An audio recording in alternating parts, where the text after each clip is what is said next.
He's not red-pilled, but feminist women hate him. I present to y'all Ian Perkis, an absolute menace to the academy where he resides, or more actually, the academy where he performs the most unhinged beating on every single girl. And this time is not the good moisty beating that we like to see, is the real one, but he also has the Midas touch. But instead of creating gold every time he violently spanks a girl, they instantly develop some feelings for Lil Bro. Yeah, this is a Stockholm Syndrome manhwa, where our boy is throwing hands with any female that walks into his vicinity. I'm talking about the rank 1 prodigy of the second year who got her ass clapped by wood. Again, not the warm, comfy, oozing way that we like, the brutal one. His childhood friend also wasn't pardoned, and got her fair share of hands on her face, bro. Even the saint of the damn church was obliterated and was dropped to her knees. And if he did that with his friends, 'cause yeah, those 3 are his close circle. Y'all don't even imagine what he did to his actual enemies. This gorgeous blonde baddie that tried to seduce bro with a lil. Opsy, I dropped my towel. Unfortunately met the sword. Later, of course, she wanted his real sword. But that's just classic here, bro. I have never seen so many girls get folded by a single individual. This dude makes red-pilled podcasters look like promising husbands. No more wasting on this shit. Let's dive in it.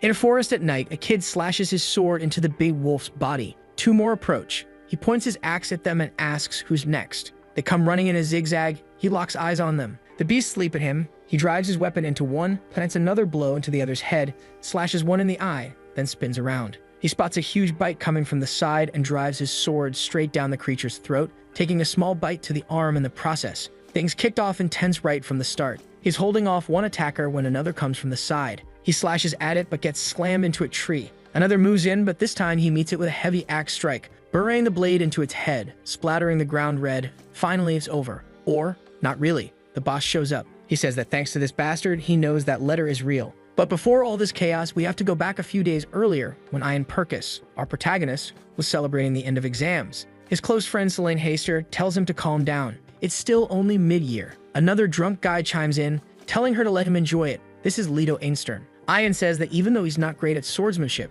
he passed thanks to his riding skills and his quick footwork. The 2 of them are celebrating like fools, saying it's amazing to be at the best academy in the Empire. Selene says, "You idiots, stop acting like a fool. We got class tomorrow morning, so I'm heading out. Later, sucker." Ian's like, "Alright, yes, I'm heading back. I'm gonna sleep. See you tomorrow." Back in his room, he thinks, man, why did I sign up for morning classes? Worst decision ever. Never again. He flops onto his bed, but as soon as he falls asleep, a name appears before him, Delphiram. In the middle of a scene filled with corpses, someone identical to Ian stands up and says that name is coming, and they needed to stop him or everything would come to an end. A meteor shower rained down, and in the middle of it, the protagonist wakes up. What kind of dream was that? Delphiram? Who even is that? Never heard of them. Probably had that dream because I drank too much before. But then he notices a little letter sitting on the table. Strangely enough, the calendar showed that an entire week had passed, pretty confusing. He picks up the letter and sees that the handwriting is so detailed it must be from a girl, which means this could be a love letter from one of the Academy's popular girls. Even though he risks being late to class, you can't just leave something like that behind.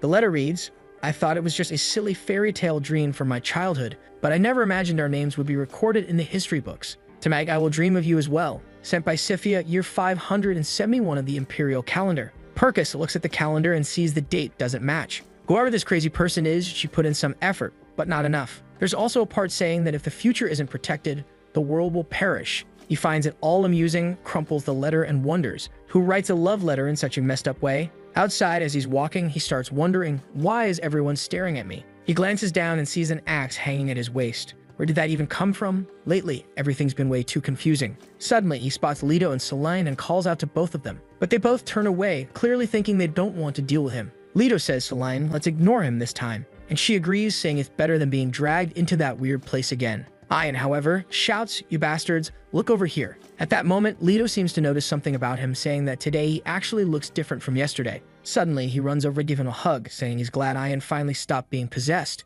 Ian pushes him away. "Get off me, idiot," and asks Selene what he's even talking about. She tells him he was possessed for an entire week. Still confused, Ian says, "A week? But the last thing I remember is saying good night to you guys after drinking." She yells that he seriously doesn't remember anything he did. Leto explains that because of him, the reputation of all 3 of them is ruined in this academy. Their plan had been to take him to an exorcist, but every time he threatened the group with that axe. Ian looks at the axe and asks if they're talking about this one. They tell them to lower it because they're already traumatized. The protagonist is completely lost, trying to understand this whole possession thing. He doesn't remember a single thing, but maybe it's connected to that nightmare. Leto celebrates that it's over and Selene agrees, at least it ended before another incident happened. Naturally, Ian wants to know, what incident are we talking about? Celine tells him he went and did the insane thing of hitting the top student of the second year. Ian thinks that makes no sense. That girl is the one who awakened her aura earlier than anyone else, known as the monster swordswoman among all the second years, a certain Syria Yerdina. Of course, he says, you gotta be joking.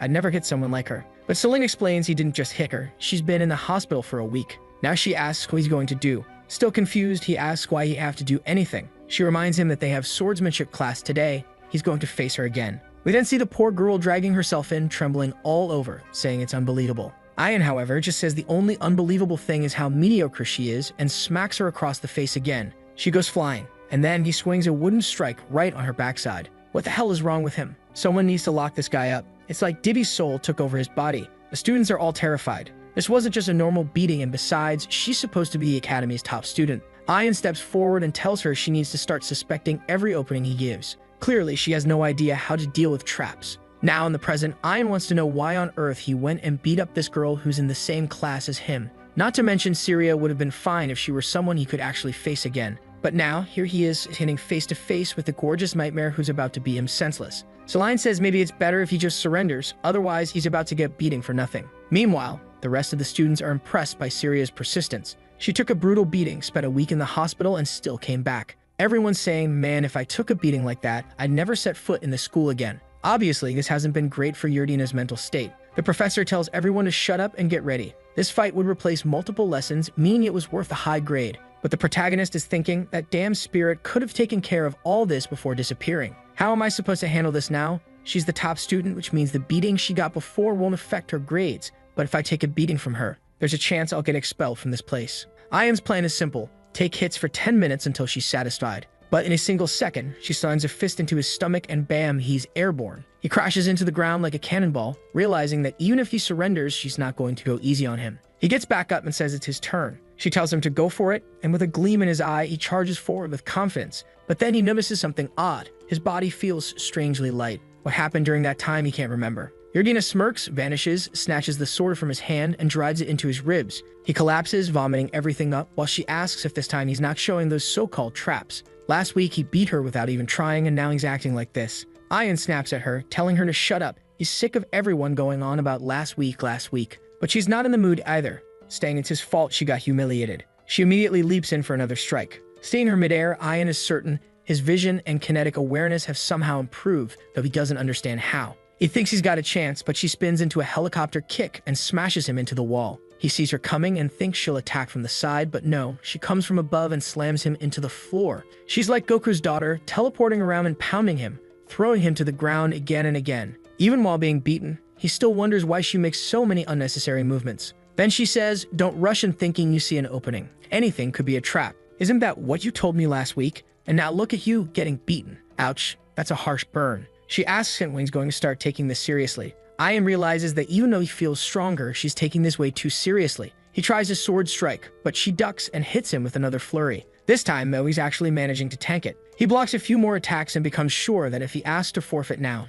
she won't say anything. But she just smiles and says he's finally starting to take it seriously, and it's time for him to show that attack again. Ian watches her move in and thinks he's found an opening, but no. Someone calls out that he has 5 seconds to get up. The professor is counting down while Ian is lying there staring at ants, saying that apparently he's back to being just a normal guy. Unfortunately, Yerdina is taking it the wrong way and tells him to stop getting beaten for nothing. She knows he doesn't want to fight, but she's not about to let this slide. Still, she makes it clear that until he fights her seriously, she's going to keep challenging him to duels over and over again, until he feels just as humiliated as she did. Ian is starting to lose it. He's suffering for something he doesn't even remember doing. He can't believe this girl wants to turn him into her arch-enemy over something like this. The professor then asks if Ian surrenders, but now the boy is fired up and says no. Yerdina thanks him and agrees that they can't just end things like this. Ian, already on edge, says he's going to tear that pride of hers in half. In an instant, she uses that Goku-style teleport again, towering over him as she swings her sword straight for his head. But this time, she's not the only one landing a hit, or so it seems. Ian steps forward and catches her sword mid-swing. Getting up close, he says, "Got you." But damn it. The next chapter opens with him thinking he can't back down now. He's going to wipe that smirk off her face, especially now that he's starting to get used to her movements. Before it was impossible, but now he can at least dodge some of her attacks. He wants her to come at him full force. When she rushes in for a strike, it feels like he can predict every move she's about to make. So the moment she leaps for a vertical attack, he's already ready. He steps forward, grabs the hilt of her sword, and stops the swing. Getting close again, he says, "Got you." Then he tosses her sword aside. When she moves to get back, Ian goes in for payback. She's startled, trembling, sure she's about to get a lump on her head. But Ian pauses for a second and asks himself if this is really the right thing to do. She's already on the ground, looking like a crying child. Now he's questioning why he's taking this so seriously. Beating her up here won't solve anything. It would just repeat the cycle. This isn't about winning or losing, it's about understanding others. So he flicks her forehead instead. Definitely the kind of move that's going to make her fall for him, right? She immediately demands to know what he's doing and whether he's mocking her. But in her embarrassment, Ian asks why she tries so hard to beat him. Yurgena answers that she can't lose here or everyone will laugh at her. He asks, why is it so important what other people think of you? No matter what anyone says, the effort you've put into improving your swordsmanship won't disappear just because of their words. Out of nowhere, he's gone full philosopher. Still, she insists she's terrible anyway because everyone will mock her. He repeats himself, her effort doesn't disappear because of something like that. He's the person who's lost the most in this academy, so he knows better than anyone how selfish people can be. But in the end, what those people thought never changed his swordsmanship. And that's when Ian's charm hits. She freezes up, apologizes, and says she learned a lot from him today, even thanking him. From the sidelines, their friends are baffled. So Ian actually won. The tan blonde doesn't believe it. He's beaten the best second-year student twice in a row. The professor announces the result, and Ian walks away with swagger, leaving her behind. The problem is now in the academy, wherever he goes, everyone is talking about him. Everyone's convinced he's stronger than Yurgena, but Ian knows that's not exactly true. His mana detection and aura have improved, but if it had been a serious fight with her using her much greater aura, he wouldn't have stood a chance. He's still wondering what happened during that missing week, until someone taps him on the shoulder. He turns to see Selene and Leto. He immediately says not to bring up that possession again because he genuinely doesn't remember it. But Selene explains that they spoke to the saint from the cathedral, and she said he's fine, so there's nothing to worry about. Besides, who even cares about those rumors? It's not like they were that bad. Back then, he was just considered some filthy loser with no future. So being called a psychopath now isn't all that terrible in comparison. And then she even blushes while saying she heard some girl mention that he's not all that bad looking. He immediately wants to know who this bold girl is, but Selene steps on his foot and tells him to stop getting interested in that. What he should focus on now is that as a boy from a common family, the nobles at the academy aren't going to just sit back and do nothing. That's when Leo asks if the rumor is true, that since that day, Yurgena hasn't stopped following him. Ian casually says, "Take a look to your right." They both turn their heads, and there she is, peeking out from behind a tree, all flustered and blushing. And to make things worse, Selene's already looking irritated about it too. Good grief, Ian, your life's a mess. Swap places with me. Leto wants to know how long this has been going on, and Ian says it's been 5 days since the fight. But every time he tries to talk to her, the crazy girl just vanishes out of nowhere. Meanwhile, Yurgena is off to the side, wondering to herself what she should do. She wants to talk to him. Right at that moment, Ian appears and says he noticed her nearby, asking if she wanted to say something. The fool takes off her mask and demands to know how he saw through her disguise. Then she apologizes and says she wants him to help her train. She also wants to get stronger. Our protagonist is thrown off. What could he possibly teach the top student of the second-year class? Aside from giving her psychological advice, there's nothing he can pass on to someone like her. Plus, he wants to put these rumors to rest, not create even more. That's why he apologizes but refuses. She insists, saying he must have plenty to teach, but he just walks away, saying he only won by luck. Then she asks him to at least help her until the hunting festival. That's when Ian remembers the letters also mentioned this festival. Something about numerous accidents. A certain Emma from the alchemy department had gone out to gather herbs and ended up being killed by mysterious monsters. The odd girl is standing there all awkward, fingers pressed together like some shy otaku at an event, saying he could be a little kinder. But Ian's far too stubborn to waste time on this. He tells her to talk to the professor instead. Then he runs past his friends, saying he has something important to check. Up until now, he hadn't really believed those letters, but the fact that his friends' names were written in them has him worried.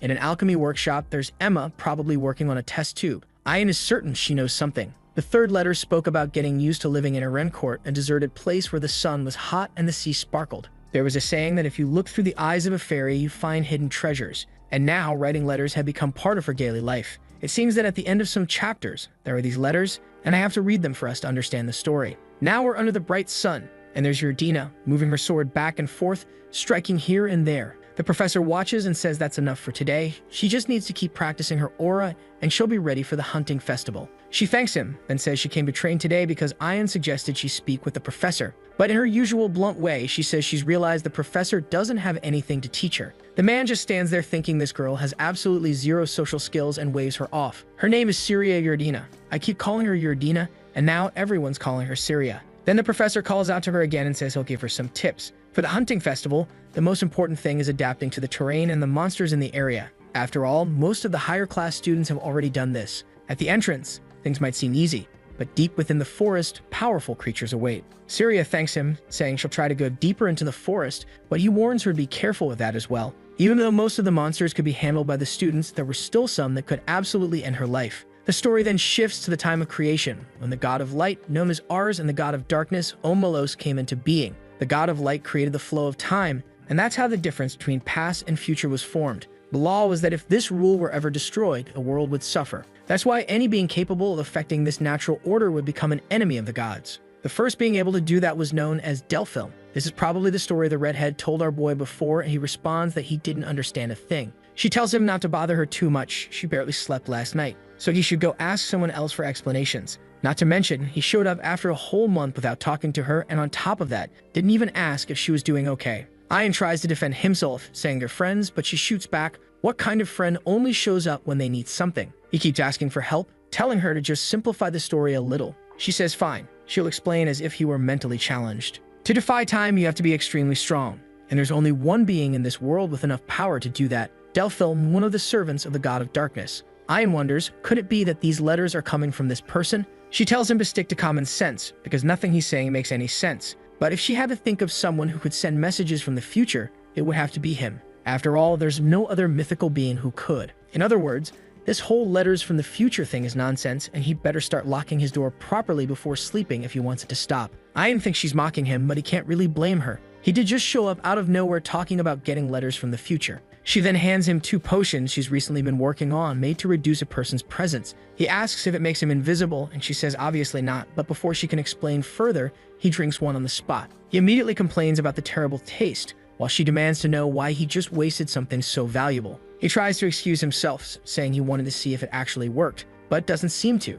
She closes her eyes and says that since he already drank it, they might as well test the results. She tells him she'll close her eyes and try to sense his presence. At that moment, Ian starts to realize even he feels strange, almost as if he can't sense himself being there. Maybe if he stayed silent and hidden, no one would notice him at all. He moves closer to make the test more intense, but she grabs him by the collar. He asks how, and she says it failed. Even though his presence disappeared, you could still smell his body. He finds this talk weird, thanks her for everything she's done, and says he's leaving. He could have forgotten, but instead he warns her, don't go to the hunting festival, you'll be killed. If you plan to go, call me first. She seems happy yet he's worried about her. By now the sun is setting, and another letter arrives. Whoever is writing them is clearly motivated. The boy falls into bed.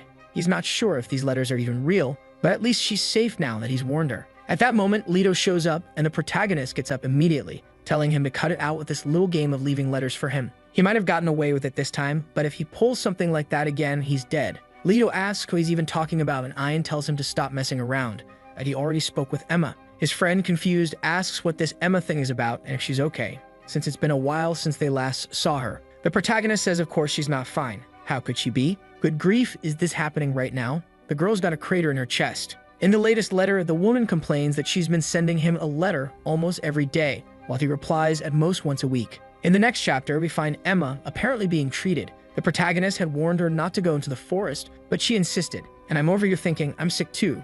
Girl, come take care of me, you towering priestess. Leto and Ian are there praying as well. But the priestess says this girl was just unlucky. The monsters don't normally show up in that area. At the same time, Emma was smart enough to drink a potion that made it seem like she was already dead.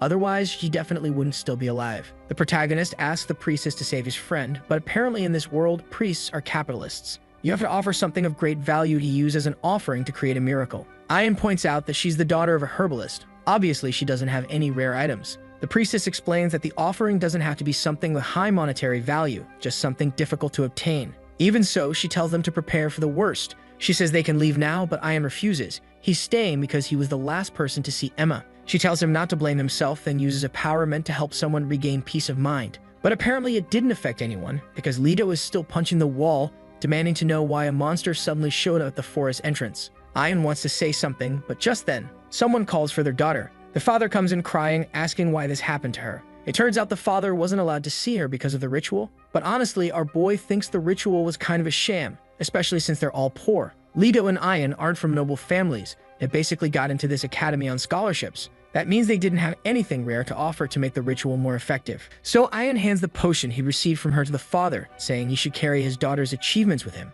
But the father grabs his shoulder and says no. He wants Ian to keep the potion, but to never forget Emma. Seeing this, the protagonist wonders why he didn't take the letter more seriously. To be fair, he did warn her, told her don't step foot in the forest, and she went and did exactly that. But he still feels like his warning was too vague. He should have been more forceful. He may not know if the letter is truly from the future or if all of its contents are real, but now he feels like he can't afford to ignore what's written in them anymore. He needs to find this Sifia, the one behind all the writing, and make sure he prevents any dangerous events from happening. Apparently, the funeral has already taken place, no idea what exactly happened there. Leto, of course, wants to know who this Sifia is and if our fool of a protagonist has gotten himself a girlfriend. Ian smashes his face, telling him to get lost. He doesn't have a girlfriend. It's just the person who, in theory, is behind the letters. But Leto's still all curious, wanting to know which girl has him so anxious. So protagonist slams him again, telling him to shut it. That's when Leto mentions that Sefia is the name of a flower. So maybe it's just someone using a nickname, not their real name. The Sefia flower comes from the north, and the Northern Territory belongs to the Urdina family.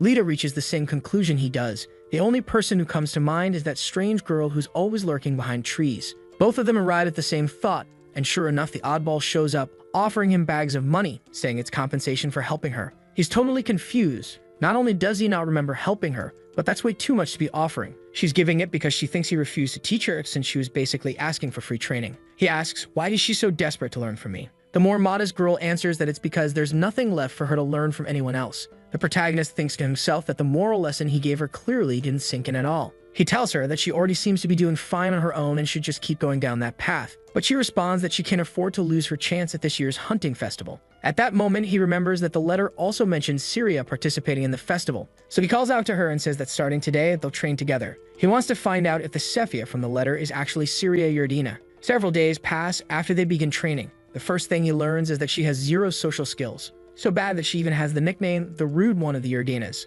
Second, he finds out that high-ranking nobles train non-stop all day using healing potions to recover so they can keep going. During one of these runs, she injures her foot, but she's fine. She's just going to drink a potion and keep moving. Ian tells her to take it easy. The potion might cure her fatigue, but joint strain and muscle tension won't just go away. He asks why she keeps saying the hunt is her last chance. What's making her so anxious? She explains that there's someone in the 4th year she has to beat, but if that person graduates, her chance will be gone. He tells her it doesn't make sense. If that person leaves the school, she can still find them and challenge them again. But she replies that the longer time passes, the less chance she'll have. And besides, once that person graduates, she can officially challenge the future head of the family. That's right, her older sister is even stronger. Delphine Urdina, her half-sister, with her parents have already chosen to inherit the family leadership. Since Syria is from a secondary bloodline, she doesn't even have the right to challenge her sister. The only place she has a chance is at the academy. Letter number 5 talks about how sad the bride is that she can't help him during this time when he's suffering. In the next chapter, Syria is listening to the sounds of worms while Delphine compliments her on the hard work she's been putting in. It's just a shame she was born without enough talent and will never be able to beat her. Poor Syria knows that in her family, no one is on her side. All she wants is for someone to believe in her. And now here she is, watching our boy telling her that she should be able to move again. To have strength within her family, she'd need allies, and maybe she should ask him. We skip ahead. It's the day of the hunting festival already. The academy's main event, you get thrown into the forest and you hunt beasts. Whoever kills the strongest wins, nothing dangerous at all, right? Especially considering a student just recently died after stepping into the forest. According to the letters, the protagonist knows Syria will participate, of course, and that Sifia will approach him. The problem is, he still has no idea who she is, and it's got him confused. Right at that moment, Selene calls out to him, telling him to come along. Looking puzzled, he asks why the rush. She tells him to stop being stupid. They're going together because obviously Syria wouldn't go with him after he beat her up. The protagonist explains that Syria herself offered, but then Selene gets angry, demanding to know why he's always taking Syria's side. Out of nowhere, he grabs her head and she, confused, asks what he's doing. Suddenly, things take a romantic turn. He leans in and sniffs her hair. Change your perfume, didn't you, girl? I didn't change it. It's my new facial cleanser. The guy pulls off the perfect subject change technique, the slay bastard. Selene seems worried about the trial, but Brian tells her not to worry. He's just going to have a little look around the forest. You know, the same forest where the last person who entered ended up with a crater in her chest and died. And speaking of that, no funeral, that girl, no one even remembers her anymore. And Ian knows exactly what he's saying here, but the letter already made it clear. There's going to be an attack from magical beasts, which means a whole lot of people are going to die. Kid, have you thought about warning the authorities? Or do you really think you're the protagonist who's going to take them all down yourself? Well, in this case, he is. He's there. All dramatic thinking. I'm the only one who knows the dangers in that letter. Tell more people, for crying out loud. But apparently that's not going to happen because the professor calls everyone over and says he's going to explain how the points will be awarded. As they probably know, the forest is full of magical beasts. Obviously, the goal is to kill them, but they need to be careful because the beasts are staying very close to the border. That could mean the ones deeper in the forest have also started to move out. He draws his sword and strikes a tree, telling them they need to get used to fighting in an environment where there are countless things around them that they might not expect. Ian admits it's actually a good tip since the animals, on the other hand, are perfectly adapted to this environment. Then the professor activates his aura and explains that it's a different matter for those who can materialize aura, because even if a sword's path is blocked, it will still cut through like butter. And just like that, when an enemy of Greenpeace, he's killed 5 or 6 trees for no reason at all. But he warns everyone to be careful because in this trial, they can die. Now they're supposed to pair up and get ready, but they also need to remember not to go into the deep forest because it's too dangerous there. Knowing what's about to happen, Ian is certain it's better to stick with a big group. But these guys telling everyone to go off in pairs is insanity. For him, the best option would be to inform the professors as quickly as possible about the appearance of magical beasts. Of course, as soon as the topic of pairs comes up, Celine asks if they're going together, and she gets completely ignored. He just grabs Syria and says they'll be pairing up. Only this protagonist could manage to be such a pain and still keep turning girls down. A while later, they reach the area the professor said was the limit, but so far, not a single beast. Syria comments that she doesn't sense anything, and since she's skilled at that, Ian is sure the area is empty. He suggests they take a short break and tells her to stay alert. He's standing there leaning against a tree, while Syria is fidgeting in a way that makes him think maybe there's just a shortage of men in this world.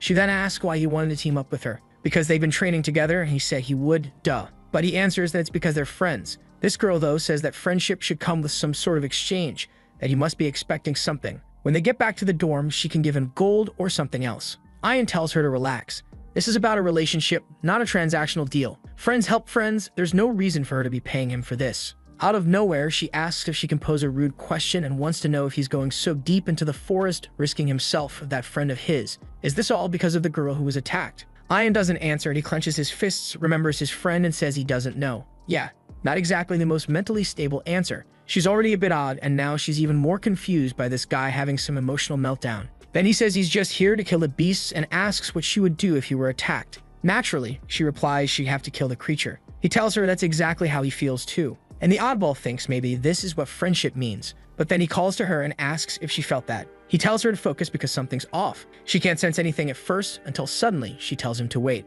From 1 second to the next, she starts picking up the presence of countless beasts in front of them. With that many, every student in the forest is in danger. In letter number 6, someone says that the strategic point of the Empire's port was extremely important, and that the outcome of the war wasn't over yet. These letters from the future. Honestly, I'm starting to feel like the protagonist myself. They arrive and I don't understand a thing. The two of them are standing there and Syria already wants to know if they shouldn't attack. He tells her no, they're going to run. There are too many beasts and they can't fight them head on. He asks if she's ready, and on the count of 3, the two take off running. After just 2 minutes, the boy is already out of breath, completely exhausted, and you can feel something huge chasing them. At this pace, there's no way they're going to survive. At the very least, he needs to reach the professor. But the number 1 student, the Academy's prodigy, falls again, re-injuring that already worn-out ankle. Of course, she starts going into the classic dramatic act, telling him to leave her there to die, because otherwise he'll die too. He catches a glimpse of glowing eyes in the distance. If that thing reaches them, they're both dead. But he's too much of a chatter for that. He tells her to run. She protests, saying, "No, don't do this. It's my fault you're going to die." But our boy tells her to stay calm because he's got this and charges forward. The moment he does, the monster hides. He says it must have sensed the predator approaching and decided to stay out of sight. There's no real reason for him to fight it head-on like this. He takes out the potion Emma gave him and downs it, turning himself almost invisible. He's certain that as long as he has it in his system, the beasts won't notice him. To mask his scent further, he covers himself in mud, plants his sword in the tree like a climbing spike, and gets himself into position. He wants these beasts to come closer. The first one approaches.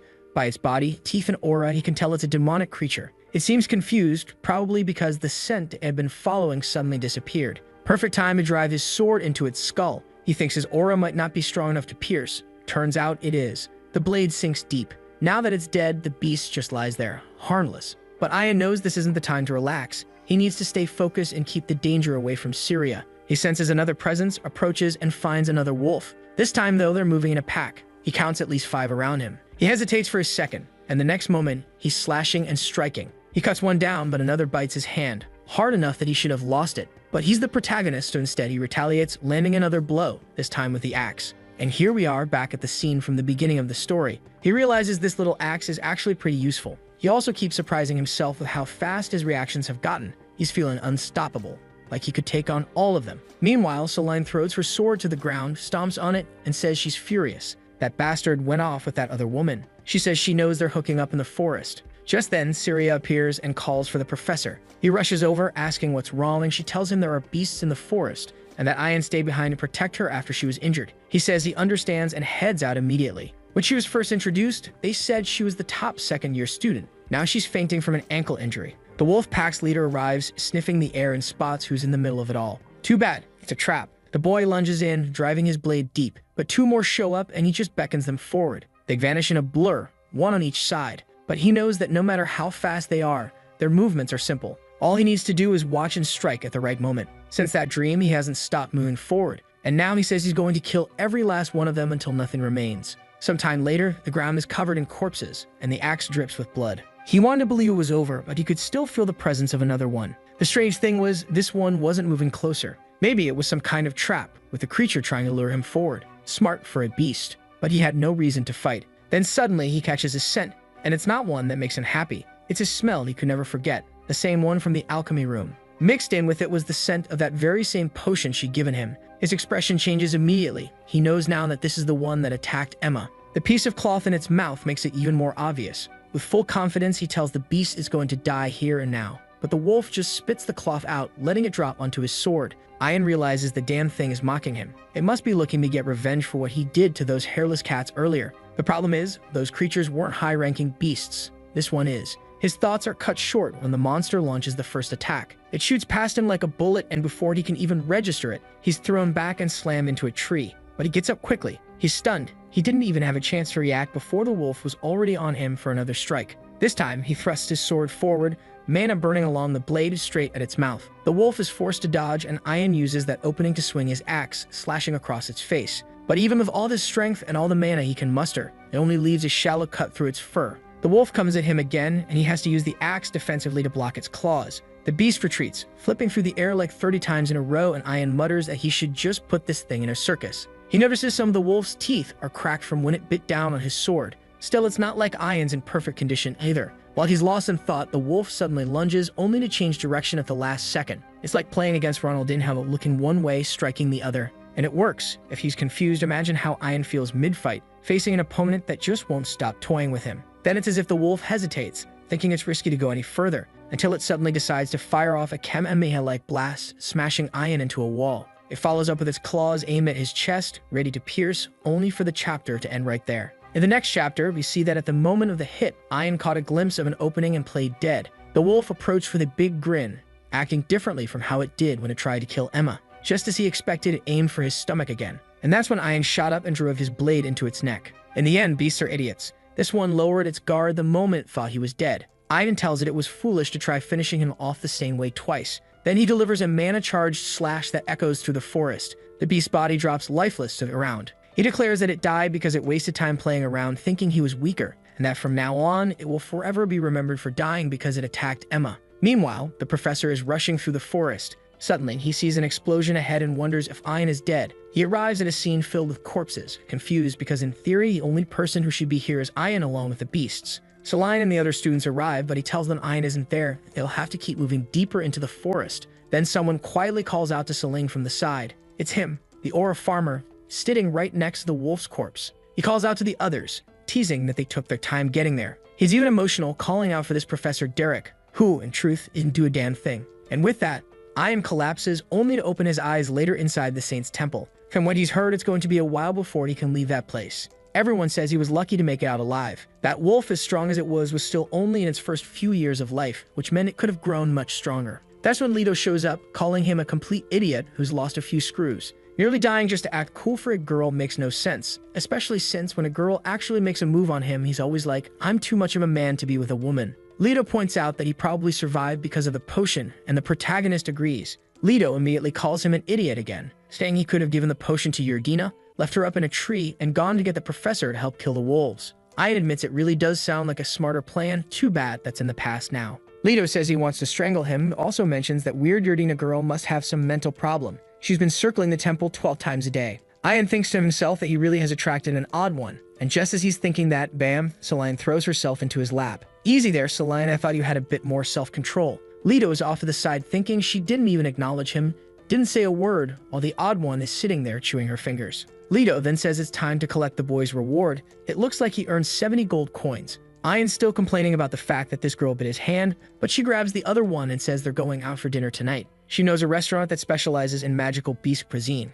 and that's where they're going. And there she is, still sitting in his lap. No one's going to comment on that. He grumbles that he just woke up after being injured and she's already bothering him, but she clings to him and cries, saying she thought he was going to die. Meanwhile, the oddball is holding her close, thinking she smells good. She keeps crying, saying he should have just left Syria there to die. He tells her he can't just abandon someone in danger like that. And just like that, another girl's fallen for him. She says he's the most important person in the world to her and nothing else matters. Ian is confused, wondering why she's making such dangerously forward moves. He asks himself if nearly dying is what made her act this way. She's holding his face, telling him to stay still. Ever since that 7-day dream, his life has completely changed. Leto says something and the two pull apart. Poor guy, I almost feel bad for him. He says he didn't mean to interrupt his friend's date with Dear Jr., who's like a sister to him. Eternal friend zone, the poor soul. Then Celine runs off and Leto tells Ian he should pay attention. He shouldn't just give all of his attention to Syria and ignore Celine like that. The world of women is complicated, and apparently some trouble is coming because our boy from the future says that looking back now, Leto's words were important since the relationship between the two ended up turning for the worse. No letter from the future was needed to figure that out. In the next chapter, Syria walks through the academy while everyone calls her the rude one of the Uridinas. The rumor is that she only got lucky in the last test because she was paired with someone talented. Otherwise, she would have come in last. Selene is standing there thinking it's all true. Ian really was the one who killed all those magical beasts, and in the end, she just ran away. He didn't have to fight. It was her mistake, and it was her responsibility too. But he acted like a knight and said, "Don't say that, beautiful. We're friends." And just like that, this twisted romance takes another step forward. She remembers clearly the moment the professor brought him back nearly dead because of her. She still wonders why he risked his life like that. In the past, she hadn't been able to answer that question, but now she was sure. Her thoughts are interrupted when he calls out to her. As she turns toward him, she realizes that for the first time, she feels comfortable around someone. He wouldn't even have to say a word, just his gaze would be enough. What's going on here? This is starting to feel like a shoujo manga. Let's hurry through this romance and get back to the main plot. She arrives at the hospital, opens the door, and sees him lying in bed. He reaches out his hand to her, and she approaches, blushing and shy. He's reading a small red book, no idea what it's about. She shows him a bag of money, and he sets the book down, noticing her worried expression. She brightens when she sees that he's recovering, and he tells her not to worry. She smiles again. She brought him a pile of gold coins as thanks for saving her, but he's reluctant to accept it, saying it's unnecessary. They're friends. Just holding her hand is already enough to make her melt. Right then, Celine walks in with a good morning. Of course, she spots her rival and shoulder check. Honestly, I'd warn Celine to be careful. Syria is ranked second in the academy, but apparently not, because that so-called top 2 gets floored by a shoulder bump like a complete fool. She awkwardly gets back up and says she's leaving. And then Celine tells him to leave too. What the hell? This girl's got some attitude. Ian starts to protest, but she cuts him off, telling him to focus on thinking about what the two of them are going to eat today. He remembers Leto telling him to stop ignoring Celine. Meanwhile, Syria is outside, clearly downcast, and people are starting to notice. Off to the side, a few guys are whispering that she's even more annoying than before and that they should just get rid of her now. One says he already hated her when she was at the top and the professors were spoiling her, and now he hates her even more for being a disgrace to nobility. He asks Teen if he agrees. The tanned, blonde-haired guy tells him to be careful. One wrong move and they could face retaliation. But then someone else shows up, saying they can share some information about Syria Yurdina if they're interested. Teen stands up and tells her to speak, since he's curious. The green-haired girl pulls down her hood and says they don't have to worry. The Yurdina family won't do anything to them because Syria isn't from the main bloodline. Meanwhile, Ian arrives at the hospital to see poor Emma. Where's the saint with the curves? Hand over those gold coins. But that alone wouldn't be enough to pay for her healing, would it? And then, there she is, arriving with a commanding presence. It feels like a miracle. She asks what Ian is doing there had he come to visit. After all, he'd already been discharged from the hospital. What happened? He ignores her question completely and asks about Emma instead. She explains that with continued treatment, Emma can be kept alive, but that doesn't mean she'll recover. Is he really going to do it? Go through with a big gesture? He asks if her earlier offer, the one about giving something valuable, is still valid. He wants to know what he could offer. She tells him any item of great divine power or strong magical power would work. Usually, the remains of magical beasts are used, but obviously, Emma's father never had the chance to get anything like that. Ian asks if offering a high-ranking beast would be enough. From what he's heard, such a beast would be worth about 70 gold coins. She says that still wouldn't be enough, but maybe, if it were an adult magical beast, it could work. He thanks her for the explanation and excuses himself. She says she'll keep praying for Emma's recovery. As he leaves, Ian thinks about a certain monster mentioned in one of the letters. Maybe that would make a good offering, but then he remembers he barely managed to deal with that wolf, and that was already pushing his limits. I saw a comment asking, why is the saint wearing something so sexy? Is that even legal? Sounds like someone's ready to have the saint arrested. The next chapter starts with Ian walking into the room, calling for the professor, who says that from the looks of it, he's feeling better, then immediately asks what he wants. Ian wants to know if the professor would be able to handle a magical beast stronger than that wolf. The man replies that obviously it's hard to say, depends on how strong the monster that appears is. On top of that, it's a rare thing to happen, since he probably won't even see beasts larger than that one. Ian finds it strange. With so many creatures appearing out of nowhere lately, how can the professor be so sure a bigger one won't show up? The man explains that the chances of a creature stronger than that appearing in the southern forest are very low. Normally, beasts stronger than that only appear in places with an extremely high concentration of energy. That kind of environment usually exists where there aren't any people around, so obviously it wouldn't be here. Not to mention, they hold a hunting exam every year, which keeps the monster population even lower. Ian pushes again, asking what if a strong one somehow survived and shows up? The professor answers that it's very unlikely, since the stronger beasts have an even more noticeable presence. Ian still doesn't buy it. He's worried that one might show up because of what the letters said. But the professor insists that the hunting competition is when everyone goes after the strong beasts, so if there was one like that around, it would have already been found. Out of nowhere, Ian twists the professor's words and says it sounds like he doesn't care if the students die. The poor guy is caught off guard and says that's not what he meant at all. Besides, everyone who participates in the event is there to overcome crisis. Ian gets the message, in the end, no one's going to take action unless something actually happens. Once again, he has no choice but to rely on himself. I'll admit I was criticizing him earlier, but now he really did ask the professor for help, and the man genuinely didn't do anything. Somewhere else in the academy, Syria was having lunch when those guys started bothering her again. She doesn't understand why they'd gone back to this when they'd stopped before. Then Teen comments that she must be the Yerdina girl who grew up without a mother. Suddenly, she turns toward them and approaches, while the guy asks if she has something to say. Syria calms herself down and turns away, thinking she doesn't know where they heard that, but she's not going to waste her energy on it. Teen then tells her to keep ignoring them, just like she's always ignored everyone, and follows it with a kick to her arm, calling her the so-called brilliant one of the Yerdina family. Her food falls to the floor along with her. And to think the narrator earlier said she was the number 2 of the second year. Looks like second year isn't all that impressive after all. The scene shifts to Ian walking through the academy, thinking about how he won't have to eat hospital food anymore. That's when he hears some guys talking about someone trembling at the academy. Apparently, it was something related to the Yerdina family. One of them says that Syria is a disgrace to the family, that no one cares about her, and that her mother was of low status. She shouldn't even have gotten involved in all this. Another, with red hair, says they don't even have to worry because there's only one person in the academy who would defend that weirdo. From the side, Ian asks if they mean Ian Purkis. The guy turns his head. Yep, that's exactly who they mean, only to find himself face to face with the king of their nightmares. Ian tells him to repeat what he just said. The guy immediately stammers that they were just talking about how wonderful the weather is today. But the next moment, his friends go flying and Ian tells him they need to have a little talk.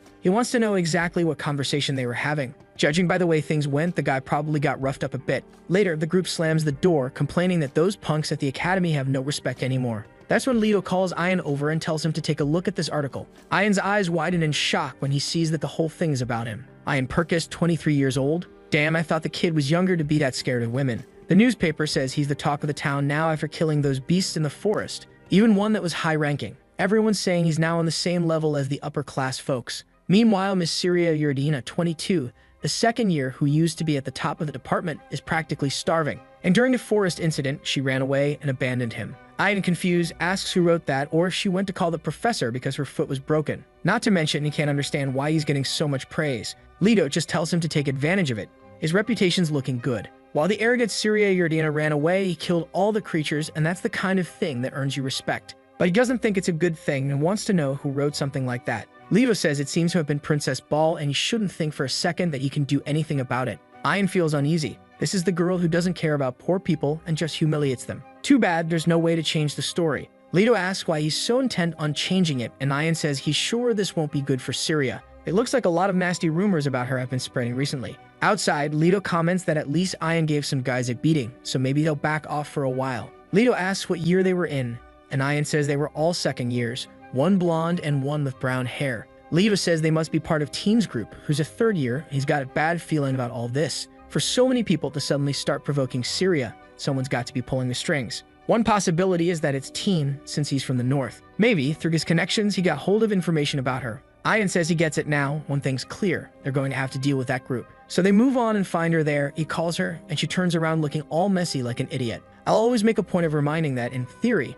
she was the top student of the second year. He asks what happened, and she remembers a bit earlier when she was walking through the academy and someone commented that even her mother was from a low-class background. The friend agreed and said the head of the Delphine family probably found her mother on the streets. At that moment, Solian had had enough. She'd been holding back, but she was about to say something. When she approached, the guy asked what she was staring at. They said they were talking about another girl, not her. Unless, of course, the story just happened to be the same. She lost it and rushed forward. But apparently, they activated some earth magic right under her, and she tripped. Right then, she seemed to get immobilized, and the guy walked up and poured wine over her head. Top 10 most useless women in stories. She just stayed there like trash, lying on the ground like an ant. She says she held back because it was better than fighting and causing more trouble. Ayn wants to know who the bastard was, but she only answers that the guy apologized and said it was an accident. And since the insults weren't directed at her name, she can't really prove anything. She's sitting there crying, saying she knows that if she complains, she'll only cause more trouble for her family. This girl's so dumb, I'm actually starting to feel sorry for her. Is this my type? Never thought so. She wipes her tears and thanks him for listening. She says she's fine, but he tells her that she might be fine, but he's not okay with it. He's going to go pick a fight. Elsewhere in the academy, all the guys are hanging out like idiots, talking as usual about the loser who fell like a fool. Teen says it's hilarious, and his friend replies that it must have been the most luxurious bath she's had in her life. And right then, look who's showing up, face all darkened, making it clear he's in a bad mood. Don't even bother talking to him right now. He goes straight to those bastards and demands they tell him where they heard about the maid's life. One of them just smirks and asks why he would say anything. Oh really? Ian doesn't waste time, lands a punch right to his face and sends the guy to the ground. The guy warns that he must be trying to get his whole family destroyed, but Ian doesn't care and keeps beating him down. He smashes the guy away, and another one, all stiff and awkward, rushes in to throw a punch. But Ian slashes at him, sends him flying like he's about to take off. And Ian's still calm, building up his aura, telling them they'd better be ready to spill everything and apologize. He notices the other guys are holding swords, meaning they're not magic users. Aside from those two idiots, the only one worth worrying about is Teen,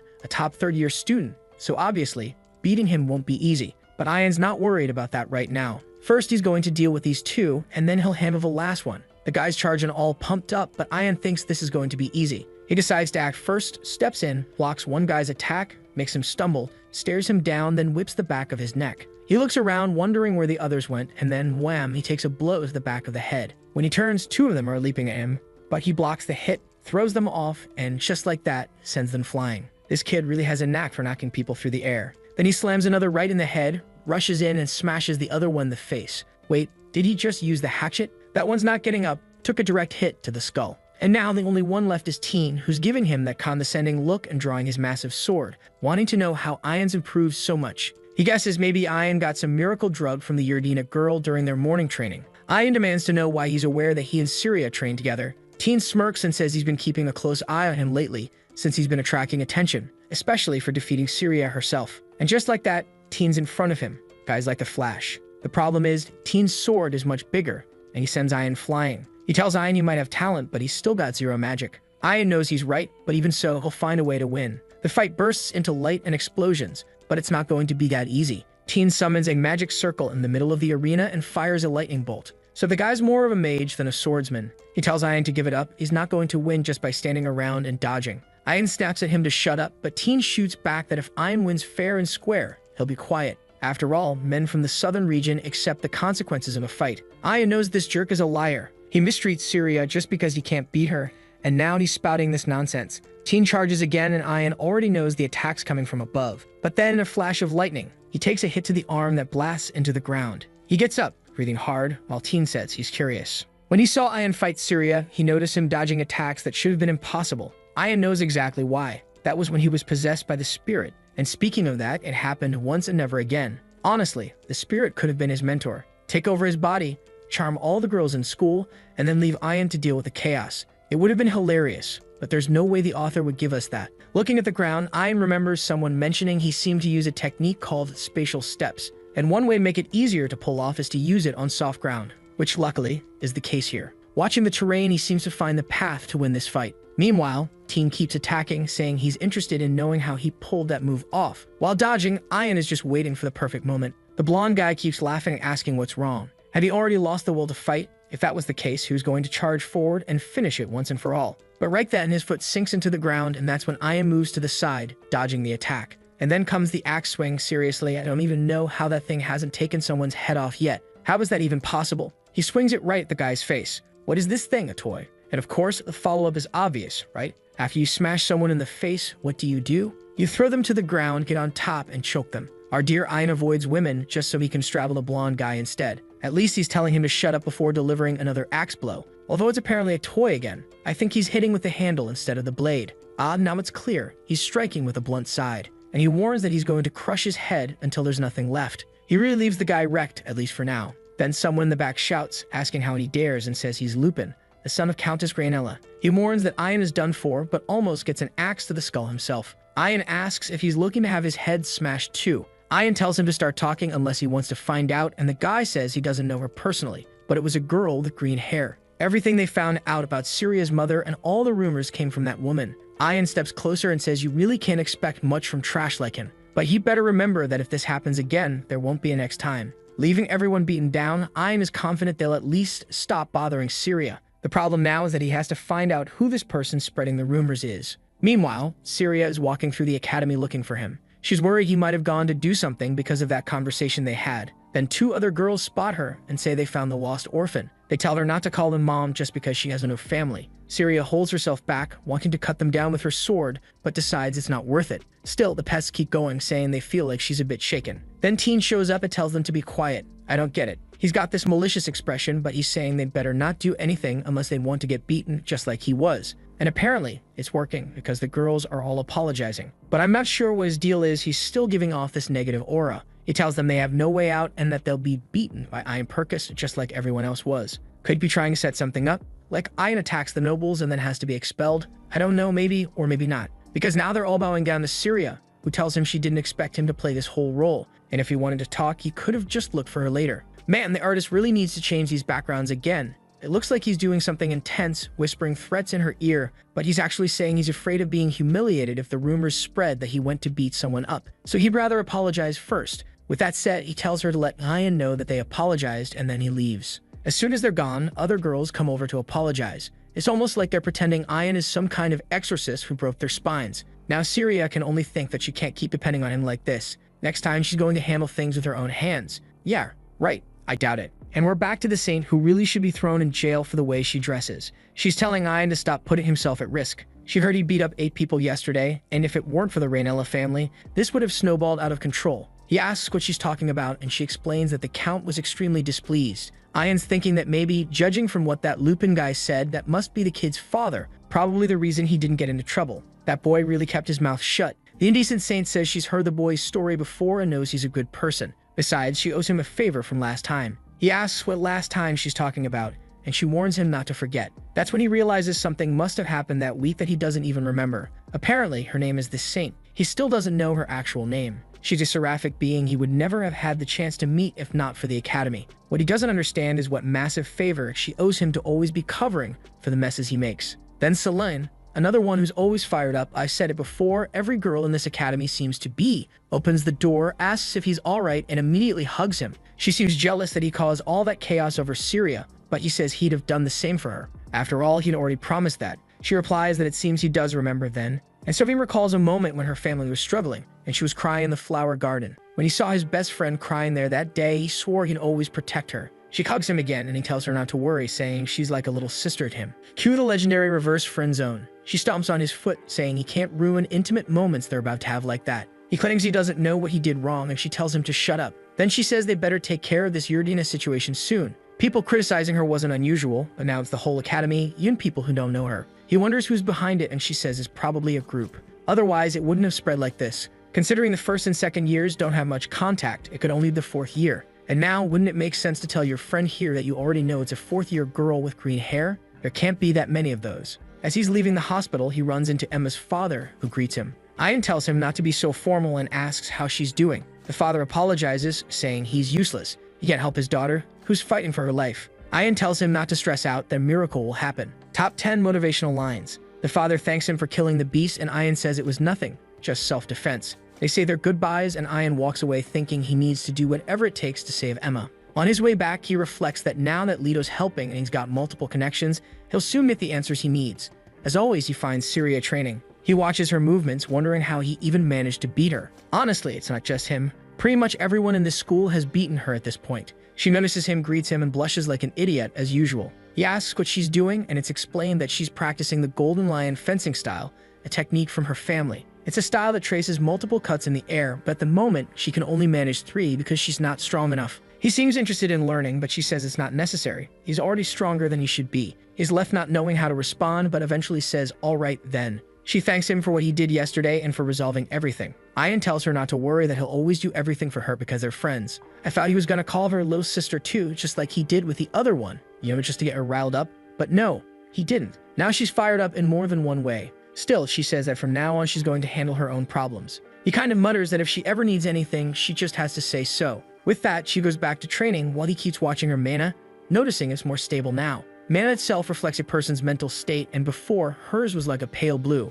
Now it was becoming a deeper blue, which showed that her mindset was changing too. Ian says maybe it's because now everyone knows about her mother, but she replies that happened a long time ago. She doesn't care that much about it anymore. Back then, she was only 6 years old. Her mother had been banished from the family, and all she begged was for them to take care of her daughter. But the man just ordered them to drag that woman away. She says her mother was disfigured. Her mother tried to reach for her, but the little girl, afraid of suffering the same fate, didn't say a word. Man, 6 years old and already that cold. Good grief. The Urdinas, however, warned her that if she didn't prove herself useful, she'd meet the same fate. Ever since then, she's been working hard in swordsmanship to prove her worth. I don't know if she managed to convince the family, but she sure hasn't convinced me. Ian then says all they have to do is win the next hunting festival. Beating Delphine, the strongest in the academy, wouldn't be easy. But since it's a team competition, he believes they've got a chance. The scene shifts to the green-haired girl telling the blonde that her sister is going to be in the festival. The tall blonde replies that she's going to have to finish her off for good. Next chapter, it starts with Ian thinking about going back to his room to see if he got a new letter. But this annoying girl just won't leave him alone. She's tugging on the sleeve of his shirt, asking if he wants to have breakfast together. He figures he can check for the letter after having breakfast, so he says fine. But right at that moment, Selene Haster shows up, wanting to know if they finished their morning training. Syria says hi, but Selene immediately wants to know what this talk is about inviting him at breakfast. The two of them, as always, were supposed to have breakfast together. She grabs his arm with a lot of force and pulls him along. Ian asks since when do they have breakfast together, and at that moment, the other one grabs his other arm. The girls are going at it, both of them putting everything they got on the line. Selene asks what Syria thinks she's doing with her Ian, but Syria snaps back, telling her to let go of his arm. Now they're suddenly all fired up for something, huh? When it comes to fighting, they're useless, but fighting over a guy, they turn into two wild dogs, and Selene just makes it worse. She tells Syria that the only reason she's even getting any help is because Ian said he feels sorry for her since she doesn't have any friends. Ian quickly responds that he never said anything like that. Syria, however, doesn't seem to believe him. She says she knew Selene wasn't a good person, probably one of those who talks behind her back. Then she lays into her, saying it's disgusting to see her with this inferiority complex. That's exactly what it is. And she plays dirty, adding that if Ian's only with her because she seems pathetic, then she'll just keep being pathetic forever, and the two of them will stay together. Things escalate fast. Syria's already reaching for her sword, and it looks like we're about to have a full-on brawl in the middle of the school. Ian, though, just walks off, saying he wishes these two weirdos would leave him alone. Which, of course, is the worst decision possible, because anyone thinking logically would have gone with the option of keeping both of them around. But no, the so-called chick magnet, who actually seems more interested in guys, is now chatting with Leto. Leto comments that those two really seem to enjoy pestering him, and he never imagined his friend would have two beautiful girls fighting over him. It's crazy. Still, he can see Selene's side of it. She probably has no idea how to deal with a rival suddenly showing up out of nowhere. Ian, clearly confused, asks, "What do you mean by that?" To which his friend replies, as always, that Ian doesn't have a clue about anything. At that moment, our protagonist asks about the investigation, but Leto says it'll take about a week. A whole week to find the green-haired girl from Class 4? Doesn't sound complicated. Half an hour and I could do it. Out of nowhere. Ian then asks if Leto's going to start believing in the future letters now. Leto looks confused, so Ian says he'll show him. But when he pulls it out, it seems Leto can't see anything. Ian tells him to hold his hand, but then realizes Leto's hand goes right through it. That means Ian is the only one who can touch or see it. Leto immediately says Ian must be cursed or something to be seeing this, but Ian insists it has to be real. After all, that's how he knew about Emma's accident. On top of that, he already knows that during the next hunting festival, a powerful magical beast will appear. Leto just replies that it's normal for there to be plenty of strong students, which doesn't quite make sense given what Ian said. Ian repeats that there will be magical beasts, and again Leto says yes, there are strong students. That's when Ian starts realizing that when he tries to explain what's in the letter, the other person can't quite understand it. Leto then says that, assuming Ian's telling the truth about a letter he's never actually seen, it probably means he's being affected by some kind of time distortion or incomprehensible magic. And apparently, everything Ian says about the letter is aimed at preventing a crisis. Now Ian's the one feeling a little lost. Leto explains that even if such letters did exist, it'd be hard to actually use that kind of power, because everyone knows it's extremely difficult to change the order of the future, since it affects the order of the entire world. Ian remembers that this is more or less what Emma told him. Leto then points out the most obvious paradox. If Ian got a letter from the future warning about the beast, the moment he killed that beast in the present, it would change the future, meaning the beast would never have existed, creating a loop that would shatter time entirely. Nobody messes with that kind of magic because it's dangerous enough to destroy the world. And if Ian's the one messing with it, he might just be the person who ends up destroying everything. The protagonist doesn't seem convinced, but Leto says it's just one possibility, so he should be careful. At least it's clear that whoever is sending these letters seems to be trying to prevent some kind of problem. Still, the so-called Lady Magnet, already insecure, now feels even more worried that he might actually be bringing about some kind of destruction. He's just a kid, not even a noble, from an isolated country. How is he supposed to deal with all this on his own? Alright, fine, he blocks the sunlight and says that for now, there isn't much he can do. But right then, someone steps on his back and calls out to him. When he turns around, a girl in a hat asks if he's the one who hit her little brother, and apparently she's even smaller than he expected.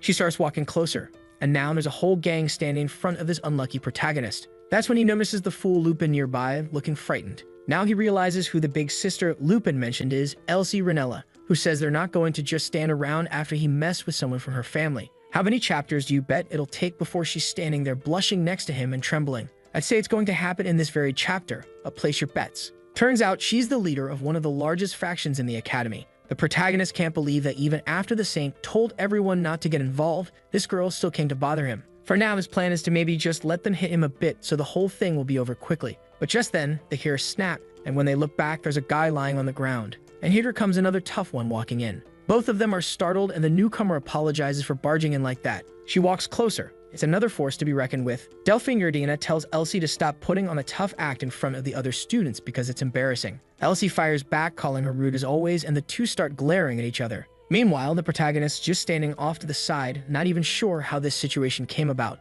Out of nowhere, he's got two girls he doesn't even know fighting in front of him. So he turns to leave, only for someone to grab his shoulder and ask where he thinks he's going. Better not be planning to run. At this point, the protagonist is already thinking about grabbing his axe and smashing someone's face in. But suddenly, one of the girls shouts and Elsie says that Delphine must want to spend some time with that boy. She even adds that it's strange she'd want to have fun with him after he's already done whatever he wanted with her little sister. What the hell? Don't go around slandering Ian Purkis. He's doing everything he can to avoid women, and now you say something like that. But then there's another loud snap. He's already slammed the first guy to the ground. He warns Elsie to think twice about what she says. She can insult him all she wants, but bringing Syria into it will cost her dearly. The little witch panics, calling for her people to protect her. But in the very next moment, the protagonist smashes the first one right in the mouth, sending him to the floor. A second fool comes in swinging the huge sword, but Ian dodges, blocks another strike with his axe, and then swings down from above, landing it square in the guy's face. Another one down. He glances to the side and manages to dodge a lightning strike. The attacker even smiles, saying she's looking forward to a fair fight against him. Elsie says he must be out of his mind if he thinks he's going to win, but he just says he's willing to give it a shot and charges forward. In an instant, he's behind her and lands a hit. She blocks it. I thought for sure he was about to get nailed and faceplant into the ground. Some part of Ian's spirit definitely lights up when it comes to hitting a woman. He practically teleports in. Elsie tells him to give up, that he's not going to break her shield, but he just answers that he's curious to see how much he can endure. She reinforces her shield and tells him he's delusional if he thinks he can really get past it. He might have some decent moves, but he's still in his third year and doesn't stand a chance. Even so, he throws his sword like a boomerang, catching the girl off guard. The moment she turns around, he shoves his hand against her shield and slams her head into the ground. Now he comes in with his massive axe, aiming the sharp edge right at her. She has to lift her shield, which is already starting to crack. She's staring at that big chunk of steel in front of her, thinking there's no way he might actually beat her, and she's supposed to be the best magic user in the academy. But he keeps pounding away with his axe while she seems to be looking for the perfect opening to take him down. Then his shield finally starts to splinter and breaks completely. She's trembling now, and the onlookers are shocked to see it actually shatter. Behind the barrier, the fool starts crying, begging for help. But Ian isn't about to go easy on someone who's trying to ruin his reputation as the Academy's resident virgin. He raises the axe and says that if she started this, she's going to see it through and give her life with honor. He slams the blade into the ground beside her head and warns that next time she won't be so lucky. When it comes to humiliating a woman, this guy takes it seriously. No wonder that when the spirit took over his body, he went around hitting every woman he saw. Now I want to see if that talent runs in his blood because Delphine asks if he can spend some time with her. Wait, what? She says that, but then the scene shifts to Leto laughing because he's just heard that the axe maniac struck again. The protagonist says he's going to get beaten up, but Leto tells them both to calm down for a second. Then he wants to know about Ian's conversation with Miss Delphine. Ian says there hasn't been one yet, but they're supposed to meet later tonight. Then he tells Leto to just say who's been starting those rumors about Syria. Leto takes out a letter and tells him to read it. When Ian doesn't react, Leto says he's calmer than expected. Ian answers that even he's not exactly sure why. He had already suspected something and had a few clues, but now he's certain it's because of that. Whatever that is, he doesn't say, and neither of us will find out because he didn't explain. Leto asks what exactly he plans to do, and Ian says that depends on how they respond. We then see Syria in the forest, probably thinking about the axe strikes he landed, realizing he fought for her again. Oh my god, Ian is so amazing. And speaking of him, look who shows up asking why she looks so sad. Now she's all teary-eyed saying she just causes trouble and wants him to stop worrying so much about her. Ian, just take this girl to your room already, so she stops with this tired, drawn-out romance. She asks, can I give you a hug? Huh, what do you mean? Wait a sec. Too late. Oh my god, what's happening? A woman is grabbing me. He calls her name, startling her, and she pulls away. And just to be clear, this protagonist is 23 years old. Not 14, not 12, 23, and he's blushing because she hugged him. That's why I like that Chinese series where the guy spends 10 million per second on women and takes every single one to bed. It balances things out. Right in the middle of this back and forth where nothing actually happens, a notices Sifia flower on the ground. Tomato Cheeks comments that it should only grow in the north. She's never seen one this far south. That's when Ian remembers that Sephia is the name or maybe the alias of the person sending the letters. Taking the chance, he asks Syria if she likes it. She says yes. Her mother loved it, and that's why she does too. Ian starts to wonder if, in the future, she might have taken that flower's name for herself and is the one sending the letters. But then, why would she try to hide her name? Either way, whoever it is, this flower clearly means something important to her. Also, he just needs to stay calm because during the hunting festival, he's going to get close to this person even if he doesn't remember it yet. But could Sifia really be Syria? If that were the case, then she'd be the one he marries in the future. He shakes his head, thinking that even if that letter was reliable, she's still just a junior. He can't let himself get distracted by her. He needs to focus on what he has to do, which so far has mostly just been beating people up because of her. Then he asks if it's already certain that Miss Delphine will succeed the Yerdina household, and if, by any chance, she has no possibility at all. She replies that she doesn't have the qualifications or ability to be the successor, so there's no way she could compete. Her older sister holds all the real power, and the entire family supports her. But the protagonist suggests that maybe she's being kept on a leash. After all, she's still a Yerdina daughter, and in theory, a fight between them would be the most natural thing to expect. Syria says she's never had the courage to challenge her sister. She's always stayed quiet, obeyed, and done everything she was told. Her sister always made it clear that she wasn't useful enough to the family, and when the time came, she'd be discarded. So she's always lived in fear. The first real chance she sees to challenge her sister will be in this hunting festival. But now she's blushing, already wondering why he's even asking about this. He puts a hand on her shoulder and says that eventually, maybe even during this event, she might have to fight her sister. And all he wants to know is what kind of person she is. Later that night in the Hall of Adalos, a man greets our guy and says he'll show him to her room. And already knows that visiting her like this at night is going to spark some very interesting new rumors. He reaches the door, opens it, and immediately turns red. The girl is waiting for him in revealing clothing with plenty of skin showing. He's probably already wondering how he's going to protect his virginity in a situation like this. He even tells her she should change into something more appropriate for a professional conversation. She asks if she looks that bad, and he says no, she looks beautiful. She thanks him and tells him to sit down. Still flustered, he sits and says she should be more careful with what she wears around men, but she says she doesn't care about that. Seeing beautiful things makes people want them, and a woman's body, like hers, is one of those things. Most women protect themselves because being desired is dangerous. But in this academy, no one can beat her and no one can have her, so it doesn't matter what people think. She clearly had a whole prepared speech ready for that one. He just sits there awkwardly, kind of accepting it. She tells him he seems a bit clueless, and he explains that he was born in the countryside, just a simple guy. She tells him to get used to it because it'll be part of daily life from now on. And now he's starting to wonder if she's actually trying to seduce him. If there was any doubt, it's gone now because she leans in and says she wants him, the axe-wielding boy, as her ally. She's never met anyone as bold as him, especially someone who would strike the strongest witch in the academy like that. The protagonist is confused, he doesn't get why she's doing this. That excuse sounds flimsy. There's definitely something more behind it. And I'm not even going to say what she's probably after. A big swing of that axe. He asks if she knows that Syria has been bullied recently. She answers that those people are getting bold. They're not respecting the Yurdinas anymore. The protagonist says he's found out about a certain student who's been leaking Syria's personal information, and he's confirmed that this person has been coming in and out of this very dormitory. The blonde asks him to be more specific, and he says fine. He already knows that the person spreading information about Syria has to be a Yurdina. Someone with enough connections to influence countless people into acting, and yet no one dares to mention her name. And considering all that, he knows there's only one person who fits, Delphine Yurdina herself. The blonde compliments him, saying she thought he was a bit dumber than this. Apparently, he come prepared. But why would she do something so cruel to the little sister she claims to love so much? Ian says it's because she knows she's going to be challenged at the hunting festival. Delphine laughs and says that while it's a possibility, he doesn't have any evidence. The protagonist says all they have to do is ask the green-haired girl. Another woman for him to smack around like he needs much convincing. Delphine says there's no need to go that far. She admits she was the one behind all of it. She had planned to let her sister do whatever she wanted, but when her sister came up with the idea of challenging her at the hunting festival, she had to make it clear why you don't challenge the master. The protagonist says that doesn't make sense. Syria just wants to prove her worth. But Delphine cuts him off and asks straight out whether or not he's going to become her ally. She hadn't expected him to have such incredible skills. But then, what's this? Out of nowhere, our boy swings his axe, telling her he'll have to decline. Working with someone as fake as her would be the worst thing possible. He rejects her with pure spite, but she just laughs, asking if her plans are really that obvious. And suddenly, she's holding a knife to his neck, warning that if she wanted, she could end it right now. Ian's surprised she had a hidden weapon tucked away under that tiny bit of fabric. She says of course, she always carries a little protection.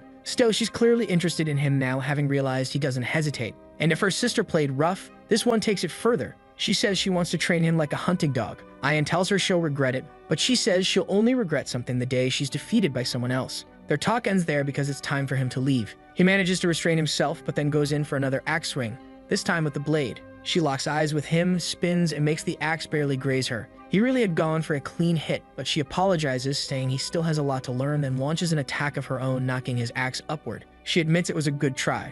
Might have worked on someone else, but now it's time to crush his will and courage. Then, something happens and her wine glass falls to the floor. She pressed the knife to his neck. He twists his arm into an awkward reverse grip, sliding his sword up. And seriously, this outfit of hers keeps slipping. Girl, pull it up. She's impressed he managed to counterattack right after she forced his axe away. She says she finds it amusing that she called him the Prince of the Axe. Cringe. But his real main weapon was actually his sword.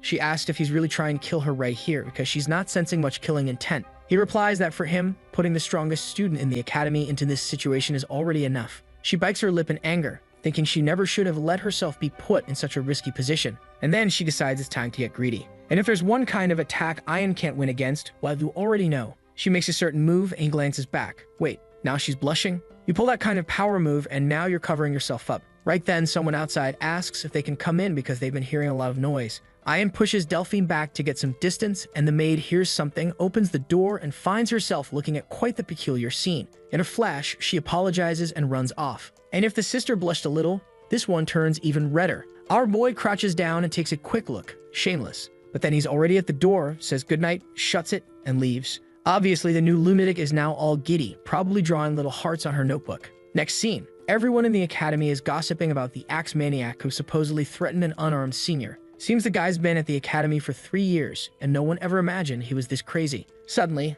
Ian shows up behind them and tells them to cut it out. The two weirdos run off, and he thinks at least his bad reputation is making people afraid of him. Still, one thing's for sure, his life has changed a lot lately. As he's walking in another part of the campus, he notices some people looking at the announcement board. 12 days left until a hunting festival begins. Since he wants to take part, he's ready to sign up. In theory, he needs 4 people, and so far it's just him and Syria. The ideal lineup would be him, Syria, Leto, and Celine. But what's he planning? Turns out he wants at least 1 mage on the team. The guy's not thinking about friendship, he's ready to ditch his buddies. He even drops Leto, saying there's no way he wants him on the team. That's it then. Scram kid. The protagonist keeps insisting, but when it comes to persistence, he knows what he's doing. Still, you can bet he won't insist this much with Celine. He mentions that he needs a mage, and Leto says to just listen. He's got an idea. And of course it's time for Elsie, the little witch from before. I guessed she'd fall for him in a single chapter, but I was wrong. Anyone who guessed 3 or 4 chapters wins. In the next chapter, she's chewing someone out, saying that just because she lost once doesn't mean her power has weakened. The guy's apologizing while she's forming energy balls, about to blast our boy, but doesn't follow through. Right then, someone calls her name and she tells them to shut up and stop interrupting. That is, until she turns around and sees who it is. Yep, it's him. He reaches into his pocket, pulls out his little axe, and asks if they can have a chat. The other guy bolts, and she's left shaking, demanding he just say what he wants. Leva's plan was simple. Send Ian in with his axe to intimidate her into joining the team. Ian smiles, saying he's only here to talk and she doesn't mean to be afraid. But she's trembling all over, asking what he wants with her this time. As he steps closer, she gets tense, slipping into a defensive stance. But then he pats her head, saying she must be going through a lot. Looks like, folks, it's happening this chapter after all. She calls him a bastard and he asks why. Obviously, she answers that it's because everyone's been mocking her ever since she got beaten. They're all saying she's an idiot who just cries because she lost to a third year. He tells her it's actually her own fault because all he wanted that day was to take a few hits and leave. But when the blonde showed up, everything changed. Elsie asks why he's even talking about that woman. He says it's because she should get revenge on Delphine. It'd be the perfect way to get her pride back. After all, Delphine announced to everyone that she'd win this year's hunting festival to bring honor to her family, so making her lose would ruin her reputation completely. Elsie agrees, saying that's exactly what Delphine deserves. Ian then asks if she wants to join him in the hunting festival. She doesn't seem eager at first, but after locking eyes with him and then looking away, she says she doesn't think he's that strong. Still, it'd be better to bet everything she has than let Delphine win so easily. Elsie agrees, adding that seeing that woman win would only make her angrier. Ian says that's exactly why she should team up with him so they can secure the victory together. She answers that fine, she knows she's being tricked somehow, but she's willing to give it a try. The strategy he had in mind was pretty obvious. Elsie would serve as support, using only a few well-placed attacks, while he stayed on the front line, blocking strikes and creating openings. At the same time, Syria would move in from the side, delivering her chain of slashes to finish the job. The only problem was that this way, all enemy attention would be on him, which would make things tough. He'd need someone else. And finally, he remembered his childhood friend. It had to be someone skilled who had good synergy with him. Selene came from a family of hunters, so maybe she'd be good at tracking magical beasts. The problem was that she and Syria weren't exactly on good terms. Still, with little time left, he decided he couldn't be too picky. Next scene, he goes to talk to Syria, who immediately grabs him by the collar and demands to know what he was doing in her sister's room yesterday. Awkwardly, he tries to explain, but in that hesitation, she's already decided something's definitely wrong. He pulls free while she fumes, now realizing her sister is interested in him. She also seems angry at Ian because he once said he'd always be by her side. Our protagonist is totally confused. What rumor is even going around? Either way, he changes the subject and says the team is already decided. They needed a mage, so he invited Elsie. Syria brightens instantly, stating that with Elsie helping, they wouldn't have to worry about either offense or defense. But then he adds that the second person would be Selene. Right away, Syria says that's not a good idea. It'll just cause arguments. He replies that no one's as skilled as Selene at hunting monsters. Syria just says she hates people who like to argue like that girl does. Ian had expected she wouldn't like it, but he couldn't back down now. He puts a hand on her shoulder and says that he knows it might be difficult, but he'd like her to trust him this time. And of course, with just a couple of words, the King of Smiles convinces her. Now all that was left was getting Selene to agree. So here we are, at night, she's sitting on a bench and he walks up, asking how she's been lately. She stands up, hands clasped in front of her. Seriously, every girl here looks like they stepped out of a cute anime. He's direct, asking if she wants to join his group for the hunting festival. Syria's already in, and even though he knows they don't get along, he wants to invite her. Selene admits she doesn't like Syria, but then changes her expression and says fine. No one works with him as well as she does anyway. Ian thinks at least she accepted quickly. With that, he assembled the perfect little harem for battle. The only problem now was, of course, team coordination. One was always looking to pick a fight. Another had zero social skills, and Selene would definitely want to compete for his attention. His initial plan was to get them to work well together. So it was time for some practical training, though the situation between them was risky. They're standing side by side, glaring at each other, while he stands next to Elsie. The tension is obvious. Elsie comments, "What do you even call it when a team doesn't want to talk to each other?" The protagonist just tells her to be quiet and shows her the axe, reminding her she promised to join, so she better not back out. Hidden under her hat, she mutters that fine, but it's not like this training is going to be worth anything at this rate. Then Selene says if they're just going to stand there staring at each other, they might as well postpone the training until tomorrow. But he tells them not to worry. A special guest will be joining them. When Elsie asks who this person is, suddenly, there's an explosion right beside them. Everyone turns, thinking they're about to be attacked, but it's just Professor Derek, asking who wants to become the legendary hunter. Elsie starts to say she's not really in the mood for his class, but then our boy flashes the axe and she goes quiet. The professor tells them they should take this seriously because he'll be evaluating the level each of them is at. He explains that he's going to disappear. They'll have 2 hours to find him and land a clean hit. Elsie looks like she's about to complain, but before she can, he vanishes right in front of everyone. They head into the forest, and as expected, no one can track him down. Selene says they just have to observe their surroundings and they'll spot some trace or clue.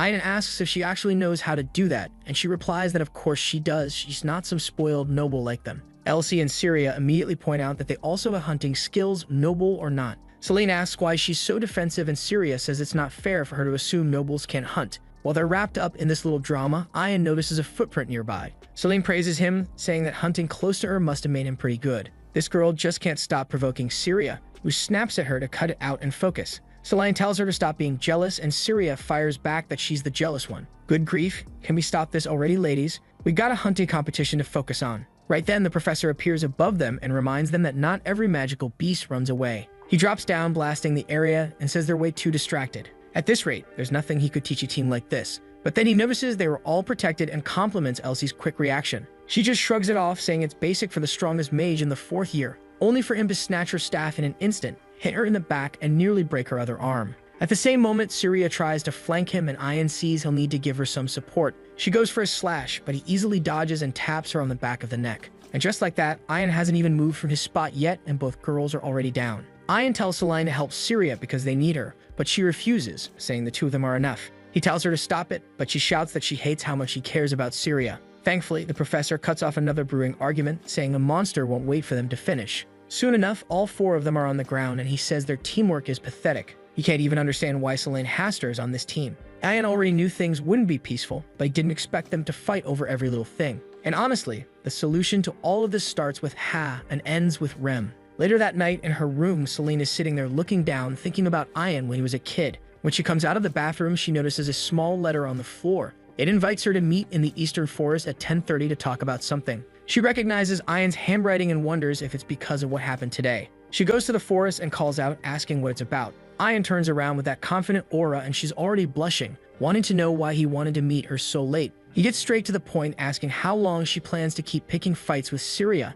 and why she's acting this way. Celine doesn't hold back, saying that Syria is just plain rude. The protagonist disagrees, saying Celine's the one being like that. Celine admits she's tired of Syria and that she provoked her on purpose. And then, out of nowhere, Ayan tells her to come at him because he's going to settle this once and for all. Wait, is he seriously about to fight her? This guy's idea of solving problems with women really isn't normal. She's standing there all tense, asking what the hell he's even talking about. Has he lost his mind? He tosses her a sword and says, come on, let's duel. But Ayan, don't go hitting me like that. Why would we even duel? It doesn't make sense. Shut up. I'm the one calling the shots here. Whoever wins gives the orders, settled? Wow, you're such a jerk. Fine then, I'll beat you and make you obey me. And she meant it. On the very first swing, she had her arm raised high and was coming in hard. When it's about winning over a guy, these girls put their whole soul into it. But when it's a regular fight of the academy, they just get beaten. The protagonist asks if she drank some kind of potion, but she says she learned it from his spirit, a technique that puts all your strength into one single attack. And apparently, it worked. He's thinking this damn spirit has been teaching her things it shouldn't have. Then she tells him to get ready because she's going all out,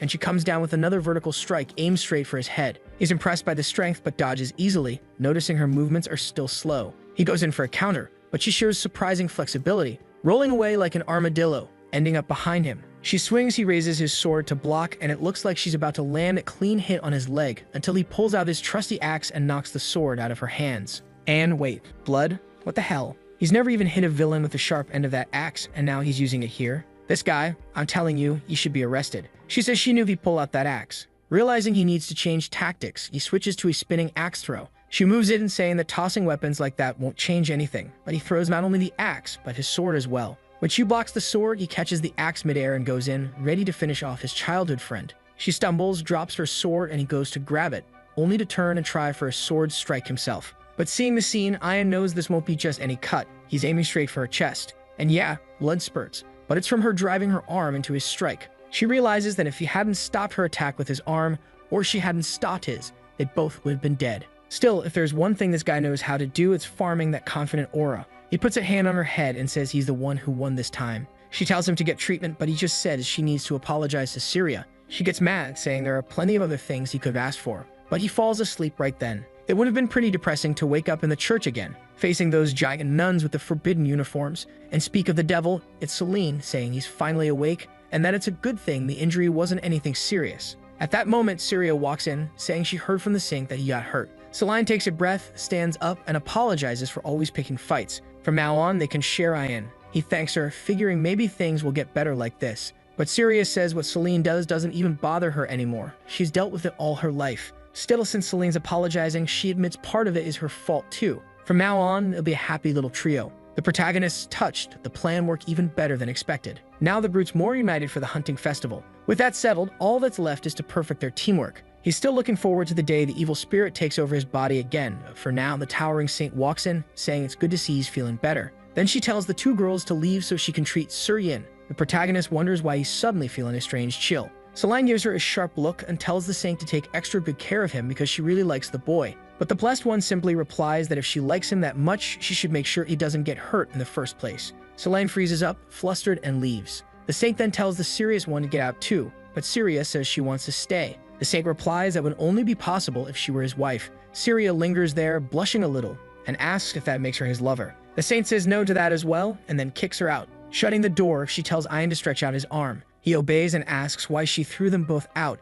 Ignoring the question, she tells him to stop getting hurt just to impress women. She's already realized his body won't be able to handle much more. Lately, he's been showing up here constantly, and sooner or later it's going to result in some kind of permanent damage. She also gives him a piece of advice. As the saint of this place, she says he shouldn't take part in the hunting festival. His body is already at its limit. Ian thinks that, no matter what she says, his participation is unavoidable. She asks him to promise, and the shameless guy promises without hesitation. Seriously, why doesn't he just say, "I have to go, I need the credit"? No, he lies straight to her face. Just then, a strange-looking man with green hair shows up, asking if much happened in the month he was away. This is Urin, the saint's third-year guardian. Ian says it looks like he's back from the Kingdom of Light. The saint welcomes him and asks if he managed to bring the item. Urin says it took time, but here it is, a blood crystal, a sacred treasure given only to saints, and there's only one in the entire kingdom. This item drastically strengthens the saint's healing abilities. So long as someone isn't 100% dead, she can now save them. Looking at Ian, Urin starts to say something, but the saint cuts him off, confirming that yes,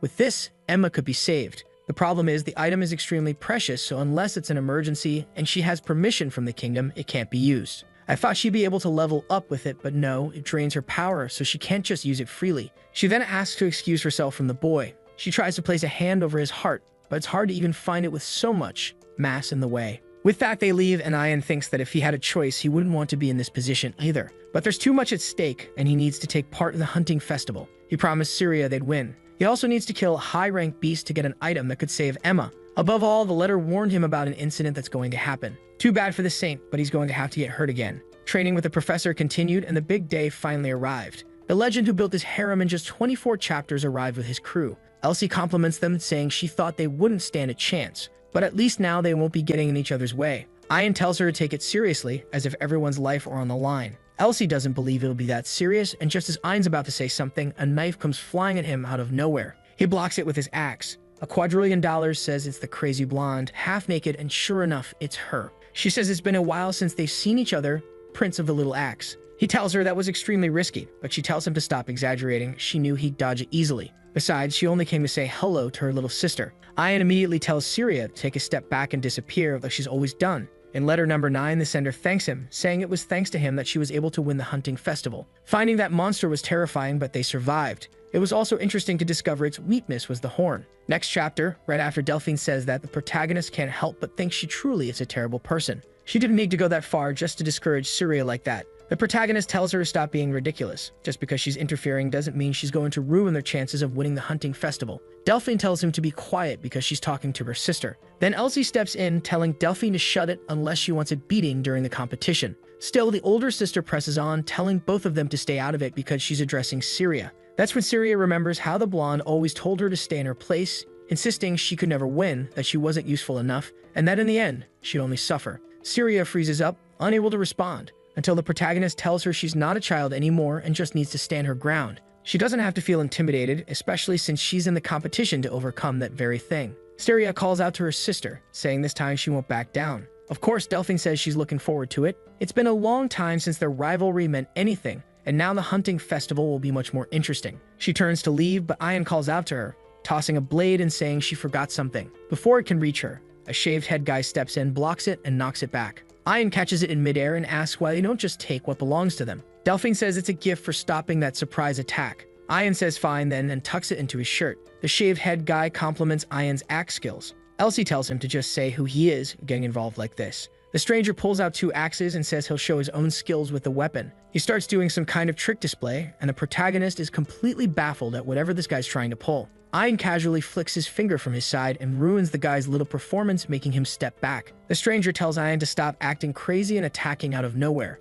Ian says he was just showing his own skills too. Then a blue-haired girl complains, but the guy tells Asia to calm down. He's just demonstrating his abilities to the kid. Another long-haired guy calls him Mark, and Mark tells Furman that he's on his way. Before leaving, Mark tells Ian that if he's interested in joining the circus, he's welcome to come along. The group leaves while Ian stands there wondering what kind of offer that was. Not before Delphine adds that she's looking forward to meeting the Prince of the Axe in the forest. Celine's confused, wondering why those people suddenly came to speak to them directly. But in the next scene, the competition's about to begin. The rules are simple. Each team has until 8 at night to capture a magical beast. After that, the judges will evaluate the strength and difficulty of the beast they bring in, and the ranking will be decided from there. The event's about to start, and everyone's told to get ready. The protagonist is convinced that if he catches some horned beast, he'll finally be freed from those letters. He tells that creature to wait. He's about to cut it down and end this competition. 3 hours later, nothing. They're still wandering through the forest, lost. Elsie points out exactly that, at this rate, they'll lose without doing anything. Selene agrees, saying unfortunately she's only been detecting weak creatures like little rabbits.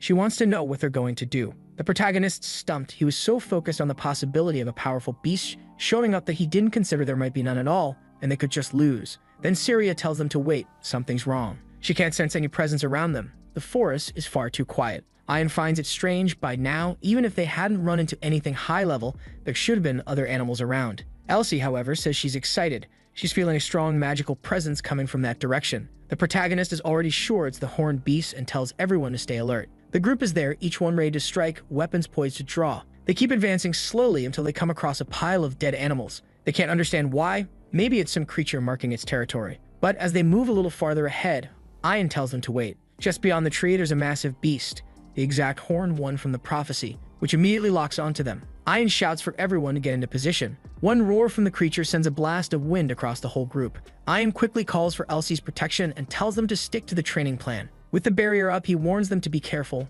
There are no fallen trees around, which means the creature knows exactly how to move without causing destruction. Elsie casts a speed-boosting spell, and Ian charges in, saying he'll create an opening. He calls out to everyone that its weakness is the horn. They don't understand how he knows, but he just tells them to trust him. Syria goes in for the first slash, but the creature tilts its head to avoid it. It's 6 or 7 times larger than any of them. It swings a massive paw at Syria, who ducks low to dodge. Beautiful form, but instead of using that to spring back up, she's left vulnerable and about to be crushed. Selene tells her not to be afraid and to keep pushing forward, intercepting the attack so Syria can advance. At that distance, Syria is sure she can land the hit. But when she drives her sword in, the creature splits open, or maybe it just shifted. Either way, it's something demonic. It launches straight for Selene's neck. That's when Ian realizes how this thing moved without knocking down trees. He warns Selene to watch out, throws his sword, and it lands squarely in the creature's head. The beast retreats toward its body, swiping at the 2 of them as they try to fall back. Then, in a blink, it's small again. They can't even read its movements. Both girls ask how they're supposed to hit something like that.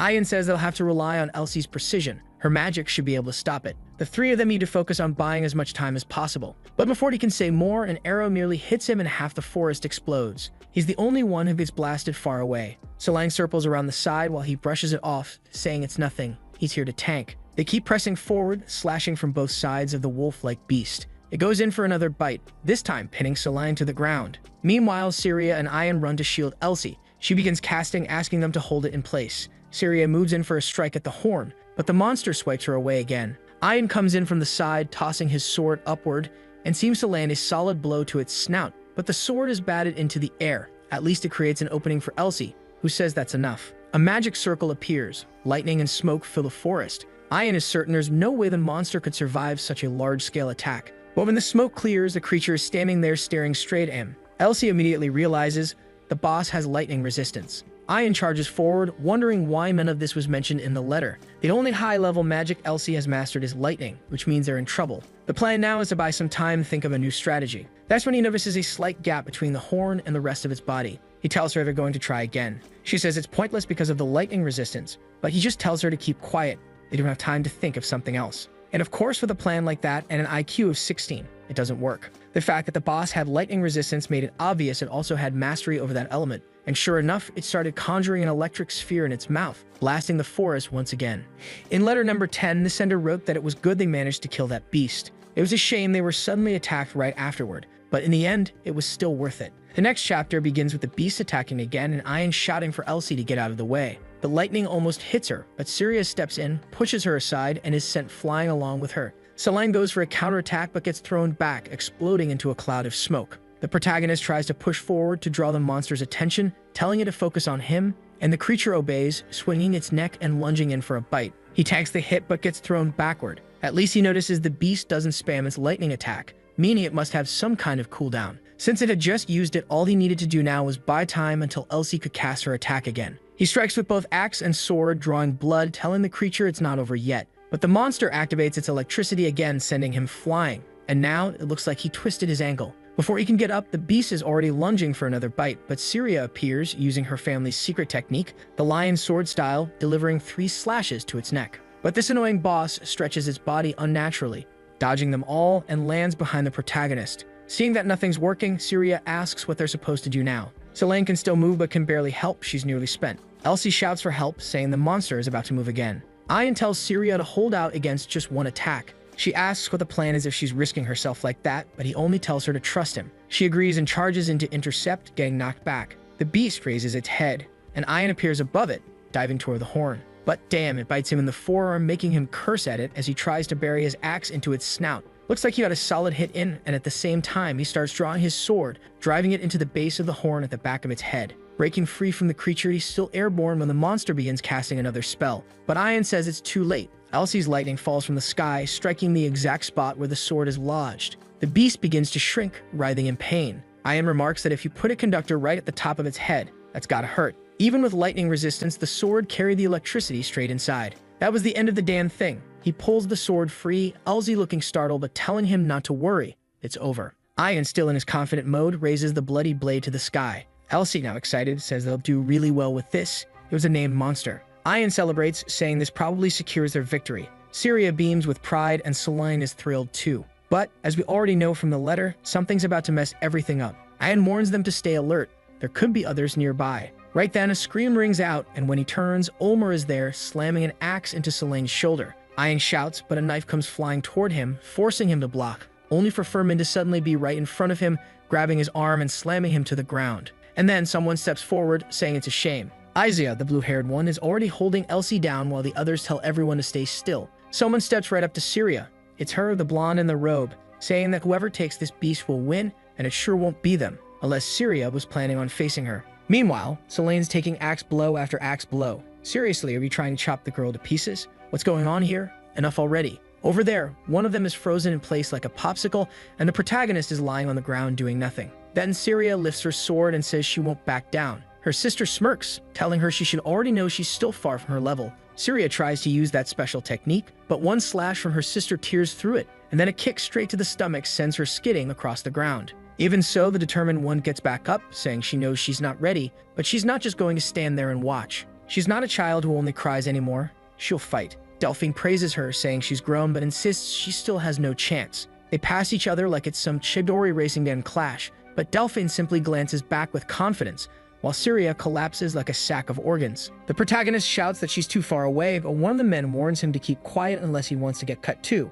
Delphine, however, tells Furman he's being too polite. He should have split Ian Purkis in half already. After all, it's their fault for letting their guard down. And honestly, I'm enjoying this because I can feel our protagonist is about to destroy everyone here, and I'm looking forward to it, especially seeing that smug blonde robe wearer get put in her place. Our 10 IQ hero then asks how they even knew where they were. Delphine says it was simple, the dagger she gave him. From the start, she placed a tracking enchantment on it, making a fool of him so they could find them easily. He realizes it's his fault they were located and that all the girls got hurt. Yeah, taking that dagger was idiotic. He also knows that at this rate, he won't be able to follow the letter's guidance. That means Emma will die, Syria will no longer be able to uphold her family's name, and she'll leave both her home and the academy. That path would lead to the appearance of the one who will bring the end of everything. In one of his memories, someone holds his face and tells him not to forget. He'll need a potion made by Emma, and Syria must reach her full potential. He has to open his eyes and not lose the people who mattered to him. Looking at the dead beast, Delphine says that this time she was quite ruthless, but in the end, in this world, only the strongest survive. But right then, she hears a shout,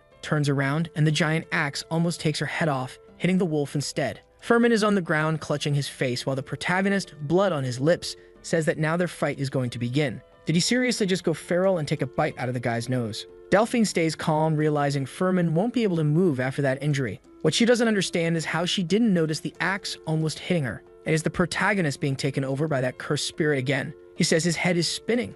He doesn't really understand what's going on, but he's full of energy. The shaved head guy approaches with a strange calm, walking as if he's in a shopping mall, presenting his axe and challenging Ian to a duel. But Ian tosses a sword at his feet, forcing him to dodge to the side. Then he's already behind him, swinging his leg over, grabbing him by the shoulder, and slamming him face first into the ground. I thought he was going to be nice and let the guy be, but instead he grabs the sword and drives it right into his shoulder too. Deserved, right?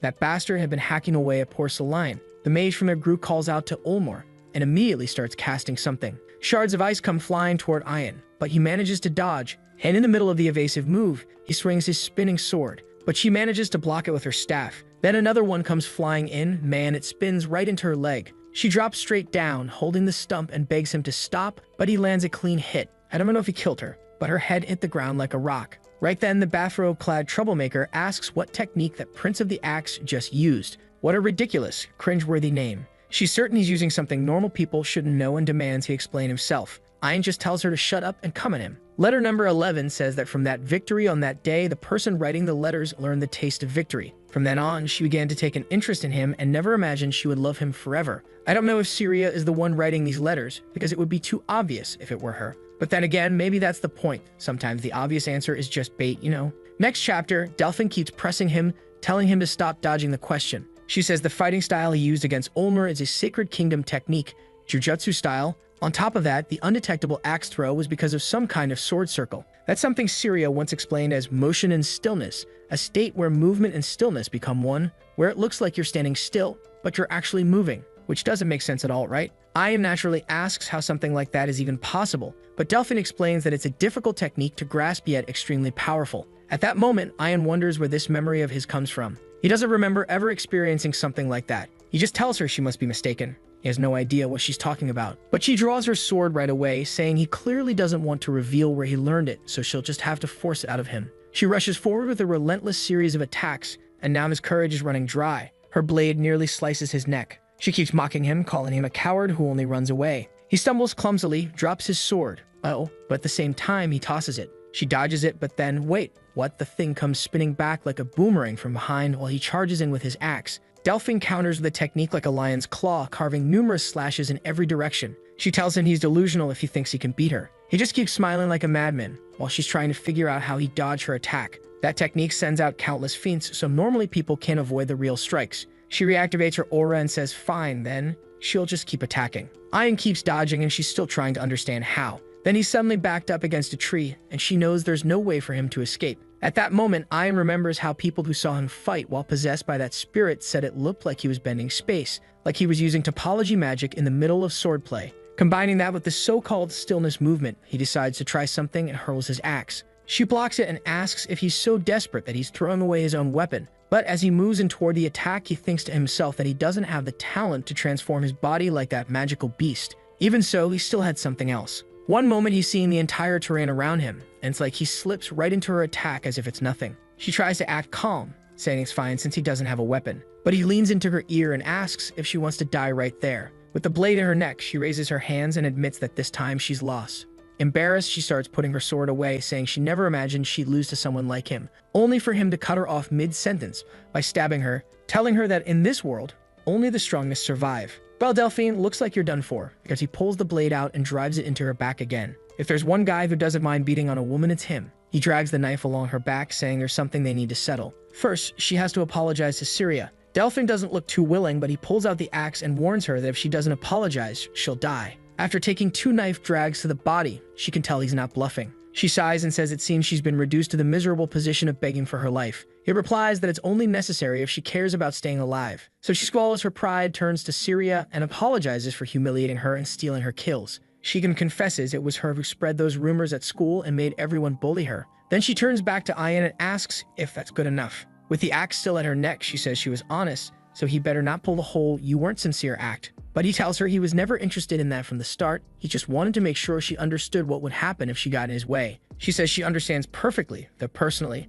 I think she still deserves another beating. Hopefully next chapter, she suffers a bit more. Letter number 12 is just a woman missing someone, and the next chapter starts right away with the exam results. No, I wanted to see the blonde get beaten more. The teacher is saying the festival was amazing and everyone did better than he expected. Risky and dangerous situations, even ones where there could have been casualties. But thanks to brave students, that extremely dangerous beast was eliminated. Then he announces the names of the 4 heroes. The little witch who is actually useful for once, Celine who got tossed around all the time, Syria who mostly fell to the ground, and there's a certain saintly lady wondering why he went through all that when she told him he'd only get hurt. And the man himself standing proud, I am Perkis. The 4 of them had captured the most powerful creature and each would receive a bottle of dragon's blood. The teacher praises their capture, saying they could easily make at least 10,000 gold coins from it. Of course, Ian is far more interested in saving Emma. Too bad the item doesn't belong solely to him after all, they all won together. But the harem ladies are all saying they don't need the money, those noble brats. Even Syria says the same. Selene, on the other hand, is poor. And what does she say? She says that just getting the dragon's blood is enough for her, so he can do whatever he wants with the rest of the loot. Right away, he calls over the tall saint and says this should be more than enough of an offering to treat Emma. I'll admit I roasted him before for forgetting about Emma for a chapter, but it's been 30 chapters since that girl got hurt, and he's still focused on saving her. As always, the saint tries to place a hand over her heart, but it's hard to even find under all that, and she gives her blessing to the boy, who's all smiles. With that, the hunting festival wraps up, with the blonde taking way less of a beating than she deserved. Near the church, the saint tells him his arm has reached the point where it'll never fully recover. Ian moves his hand and says it's fine. His reflexes are just a bit slower, but he's ready for that. Without those risks, or if they had died, things would have been a lot worse. The saint then says she's jealous that he's willing to risk his life like that just to save Emma, and she's blushing all over. Hey, could she be the girl from the future? She then hands him something and says it's a secret between the two of them, using that super rare stone that only saints can have. She tells him to hurry and go since everyone's probably waiting to celebrate with him. He leaves while she quietly prays for God to bless him. And this guy's living the perfect life, huh? Walks out from the big saint and straight over to 3 drunk girls. Look at Liko there. Man, I'd even forgotten that guy existed. The protagonist is already trying to kick him out, saying this is the winner's table. But friend doesn't care and says he's staying even though he didn't go to the festival. The protagonist notices he's already drunk. Right then, Syria comes calling out for him, saying they need to have a little talk, just the 2 of them. But look at Soleil in the background, curious as ever. In the conversation, Syria admits that in the end, he's the one who defeated her sister. But he says what matters is that she didn't back down and prove herself strong. She wouldn't have to bow her head to anyone in the academy anymore. That makes her happy. She lowers her head, turns around and says she has something to tell him. The guy thinks she's about to confess, but instead she just kneels and thanks him, saying it's because of him everything worked out. He realizes he got ahead of himself thinking she'd confess. It was just a simple thank you. Then he remembers they've only known each other for a month, yet they've already gotten close. Out of nowhere, he pulls out a necklace and gives it to her, saying it's a gift he found and thought would suit her. A Scyphia flower? She once said her mother loved it. Hey, while he's busy with this little romance, you just know Celine is watching and burning with jealousy. And look, it even says in the letter, Scyphia first love. Yeah, obviously, here's Celine suffering. Poor girl. This is why the harem route is always best. You don't let any of them suffer. A bit later, Leto asks if he's got something going on with Syria. He says no, they're just friends. The friend says his situation is complicated. He's noticed the saint has been treating him really well too. Could it be she's in love with him? The protagonist tells him to screw off and flips him off, telling him to stop meddling. Leto replies that the one in trouble is him, with all these women chasing after him. Not long after, they're heading to bed. Life's perfect, though you have to wonder, will that spirit take over his body tonight and cause trouble? The guy's lying in bed, drooling, wondering how he'll talk to them from now on. Then, another dream. This time, Ian arrives at a cabin. He approaches someone who says they haven't seen him in a long time. From the outfit, it seems to be the saint, and Ian says it's an honor to see her. He asks how things are on the Eastern Front. She says it's the same as always. They're running out of soldiers and the enemy numbers keep growing. It would be different if they were at least getting reinforcements and supplies, but that's not the case. Ian says the Eastern region is also facing difficulties. At that moment, he turns and someone says Delphine is coming. He looks confused and a voice says it can't be avoided anymore. Suddenly, he wakes up and wonders why he keeps having these dreams. He's gotten somewhat used to it, but maybe the heavy drinking last night made it worse. He goes to grab a bottle and finds a letter there. The chapter ends with letter number 13, where the person says a certain cat came to visit the imperial capital. She doesn't want to meddle too much in Ian's life, but trusts that he won't take action. And tonight, she'll dream of him again, Scyphia. Next chapter, he's wondering why the letters keep coming. This one talks about how he had chosen an orphanage for the mission and the way he fought so courageously. But strangely, this letter is now from someone named Lucia, and he's wondering, where's Scyphia? The last chapter's letter was from Sephia, and the one he woke up to now was from Lucia. And yeah, they confuse me too sometimes. Mav organized things. First, the calendar has moved forward, meaning he's lost the memory of something. Second, he feels his body is way stronger, which means he must have drunk the dragon's blood. The amount of mana in his body had nearly doubled. Considering the time that's passed, that means Emma should already be awake. He heads toward the church, knocks on the door, and calls for the saint. At least this time, no one's giving him weird looks, so maybe nothing bad happened. But the second the door opens, someone slashes at him. It's Yurin, who cuts him right away, and the protagonist is wondering what the hell is going on. The guy just looks back and says he seems to be back to being his usual weak self. That's when the protagonist realizes something definitely happened. A bit later, already sitting in front of the saint, who's not looking happy at all, he notices that, yeah, he must have messed up badly, because the whole place is destroyed. She immediately asks if he really doesn't remember anything that happened. He says no, but she laughs and says there's no way she's buying that. The boy swears on the name of the goddess that he truly doesn't remember, but she tells him to stop playing dumb. Looking disheartened, she says she gets it. He wants her to pretend nothing happened and just hand over that information. Information about how important that certain organization is. Just like us, the protagonist is trying to understand classified info organization. What is she talking about? Suddenly, a letter flies in and she says it contains the list of orphanages struggling despite receiving aid from the Holy Nation. Ian wonders why he even asked for this, but then remembers the letter also mentioned orphanages. He picks it up from the table, thanks the saint, and she asks what he plans to do with it. He replies that he has no idea. She takes that as him saying she doesn't need to know. She then turns around and says all the kindness she's shown him until now was a waste. Damn, just like that, he lost the biggest one. What a sad turn of events. I wanted the spirit to take over to make things more exciting, not more depressing. Then Yurin comments that it really does seem like the boy was possessed. Not only is he claiming to have no memory, but his eyes are different, and he's back to being as weak as before. The protagonist realizes he's getting completely trashed. He wants to know what exactly happened here. Yurin asks if he really doesn't even remember cutting his shoulder. The protagonist, looking all confused, says he has no clue what he's talking about. Yurin then explains that when he walked into the room, the atmosphere was already strange. The saint apologized and warned that this meeting couldn't be in private. The protagonist said he'd get straight to the point. He wanted information on all the orphanages in the eastern region struggling financially despite receiving aid from the Holy Nation. The saint apologized, saying that no matter how close they were, she couldn't just hand out internal information like that. But then he asked if Archbishop Indel was doing well. She was confused, wondering why he was even talking about that person. Ian then mentioned that certain forces would try and get rid of that person, which to him was a clear sign that a certain faction was making a move. Still, he could pretend he didn't see anything if she just handed over the orphanage information. Yurin knows that the saint had only recently started wanting to take down this human angel. It's strange that Ian already knows. Okay, let's connect the dots. There's an Archbishop Angel and the saint wants to bring him down because of corruption, and the protagonist is threatening to expose it if she doesn't hand over the information. The problem is that neither of them understands how he knows this. And now the best option for the two of them is to make sure he doesn't leak anything. But seeing their reaction, Ian just told them to come at him.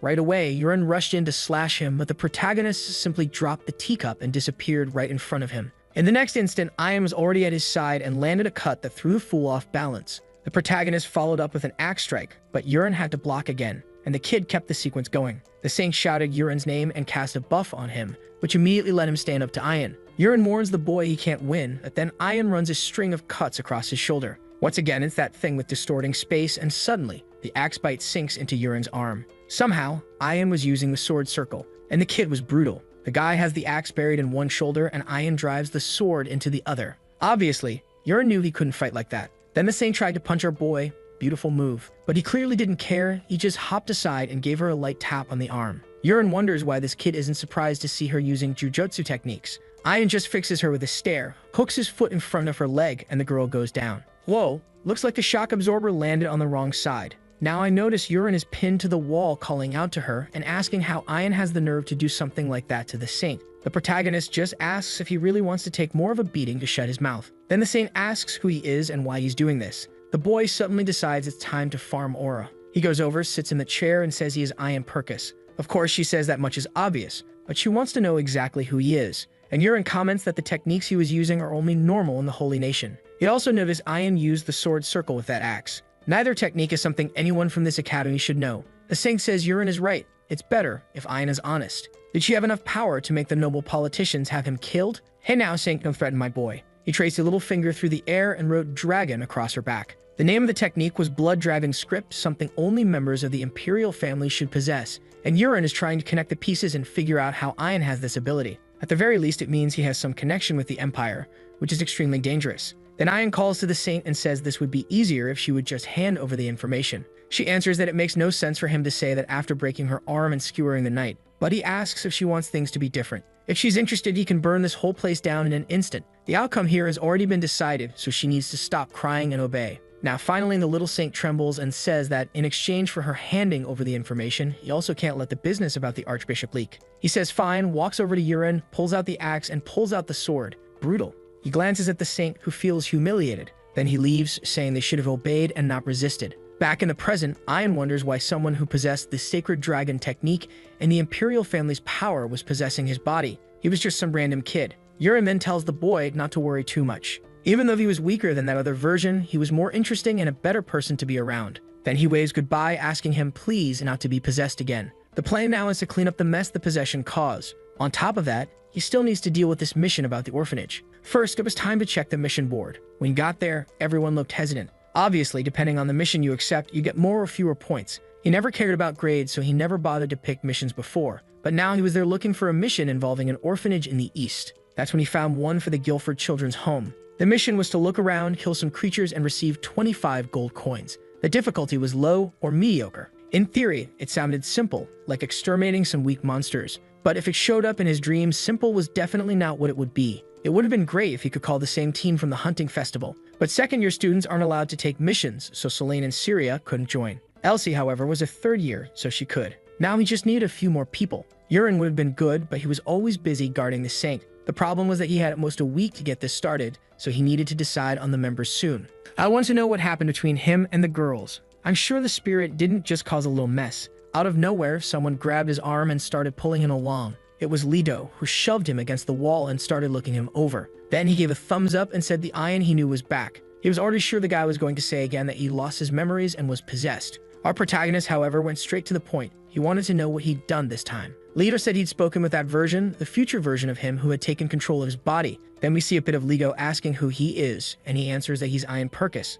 Obviously. Lido, back off. Not even the girls get that close. He said he knew he wasn't Ian because the Ian he knew was way goofier and not that calm. But the one from the future revealed that yes, he was Ian, just from a distant place. Still, he didn't need to doubt that he was the person he thought. Since his little trio of friends had known each other forever, Lido asked when the last time Selene wet the bed was. He answered 12, and then Lido asked another question and another, and he answered all of them. Then Lido asked if he was really from the future and got ready to punch him, wanting to know what he planned to do with Ian's body. The only difference between the future version and the present one was 4 extra lines under the eye. And of course, Lido's attempt at a punch only ended with him being restrained, told to get out of the body. The future one, however, told him not to worry, that he wouldn't stay long. Lido told him to quit it, wanting to know why he was trying to ruin Ian's life. To that, he answered that if he didn't do this, everyone would die. Then he turned, saying it was good to see him. And I'm sure Lido's dead in the future. Everyone's dead. His friend then asked why he was going so far and why, out of all people, he was the only one who came back to the past. He answered that it was because he had failed. Back in the present, the protagonist was still trying to wrap his head around this business of the one who possessed him being himself. Lido explained that, yeah, it's hard to believe, but based on the questions he'd asked,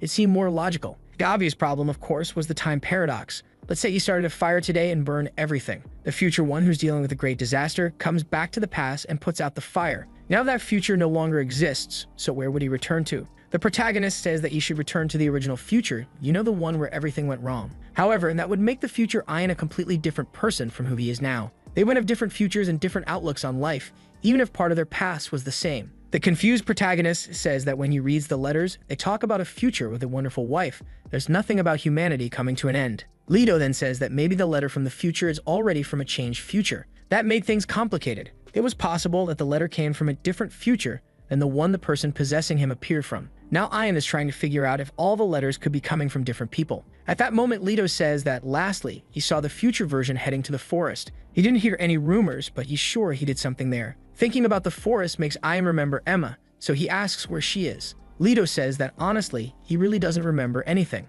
Right away, the protagonist is knocking on the door and she opens it. He awkwardly asks if she's finally been released.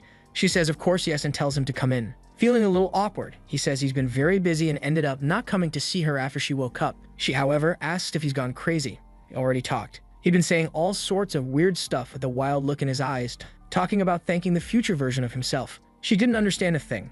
Still, she decides it's no use putting it off any longer and thanks him for saving her. She found out about everything he did and the fact that he handed over a creature worth more than 10,000 gold coins. Embarrassed, he says she doesn't need to worry or repay anything. She says that's impossible. She has to make that value worth it somehow. She asks if, by any chance, he'd like a personal alchemist from House Purkis. Aya now doesn't know how to make her feel at ease after everything they've been through, so he simply asks her to keep on living the way she always has. He wants her to keep following her dream of making medicine, graduate from the academy, and go live with her father. That's how she should repay him. She laughs, wipes her tears, and says she knew he would say something like that. A little later, she wants to know why he came there, asking if she can help him with anything. He brings up the last time they talked about the letter from the future. She thinks it's strange he's so interested in it, but he says he's been reading books about it and wants her opinion. She replies that just as she said before, it's theoretically impossible. The only two chances she sees it happening are the end of the world or everything being destroyed by Delphin. Obviously, if the world is going to be destroyed, there's no harm in rewinding it. It's already gone anyway. She sees it happening with the death of the god Ars and him losing his power. He starts to realize that the only way something could be coming from the future is if everything had been destroyed. Then she tells him to drop that boring topic and says she has something for him since he's there. She grabs a potion from the shelf and tells him to always carry it in case he needs it. This potion, a few days ago, saved Delphine's life when she was almost dead in the forest. Right then, Ian remembers Leto talking about him having gone to the forest. Looks like he beat Delphine as much as she deserved. He asks what they found out, and Emma says she went to visit after Delphine was healed, but they denied her entry. The protagonist realizes, yeah, he's definitely involved in this. At the door, he thanks her for the medicine and says goodbye while she smiles, saying it's always good to see him. The next day, they also denied him entry, but with a little letter for her. There was the guy, and the girl had a cut on her neck, clearly beaten. The letter he sent read, "If you don't want to get beaten again, you better let me into the room." And there he was, with her shaking all over. He asks how she's feeling, but she, full of anger, wants to know why he's even there and how he has the nerve to ask her that. From the looks of it, he came just to laugh at the mess he made. Fine, she doesn't care. He can go ahead and destroy all the pride and confidence she has left, since he's already destroyed the person she used to be. Man, what to even do? He asks if it hurts, and she says of course it does, lowering her head and admitting it hurts a lot. Ian thinks she's pathetic, acting like some tragic heroine when in reality, she's the one responsible for all of this. He calls her out, saying she never cared about how much Syria suffered. Now she's playing the victim after spreading rumors, and when she finally gets just a small taste of her own medicine, she starts acting pitiful. She clearly needs a bit more adjustment. She's lying in bed, beaten and trembling, and begs him to stay away and not beat her like that again. But he pulls the letter out of his pocket, holds it up in front of her, and says this is what she's going to do. She's confused, so he explains that they're going to fix her personality through volunteer work. She better be ready because next week they're going. In the end, she doesn't exactly know what he did, but at least he gained another person to help with this mission. After recruiting Delphine, getting Elsie on board was easy as usual. Just show the axe. A week later, the bags are packed and it's time to step through the portal. It seems the third and fourth years still have something to take care of, so he's heading out first. Obviously, he has to be careful. There's still the rivalry between Delphine and Elsie, who hate each other. But just as he's about to step into the portal, bam, there's the saint, holding her nose and asking what the trash is doing here. Seriously, girl, you're the top one around here, you can't treat our boy like that. The protagonist just asks if she hates him that much, and she says she accidentally let her true disgust slip out. She points out that he doesn't seem to have any companions, so he should be more worried about his own safety. He tells her not to worry, his companions are on their way. But they're talking about him traveling alone while they're also heading out as just two people. She says it's not like she can walk around with just anyone by her side. Plus, she's going to do volunteer work, not a mission from the board. The two keep glaring at each other and trading insults while Urine watches. He then asks where Ian's going. The protagonist says he's headed to the Guilford orphanage, and Urine immediately replies that they must be going to the same place. The saint wants to know why she has to endure so many trials in life, and the protagonist is already itching to put her in her place. As she passes by, muttering a prayer for the Holy Lord to give her patience, she says something about obedience without resistance. Ian remembers saying the same phrase and asks what it means. She says it's interesting to see a bandit like him curious about the teachings of the Lord and explains, obedience without resistance means being devoted until death, always following the will of God. But as she walks toward the portal, she adds that she's sure someone without morals like him would never understand. Still, the protagonist knows his future self wouldn't have said something like that for no reason. There must be a deeper meaning he's not grasping yet. From the first letter to the day he saved Emma to winning the hunting competition, everything has been thanks to the information he's been receiving. But how exactly are these messages being sent from the future? Since something like this could only be sent if the future had already been destroyed, at least he's certain he needs to get that like on this video that helps Mamoru make more juicy content for his viewers, activate the cheeky little bell, and I'm out.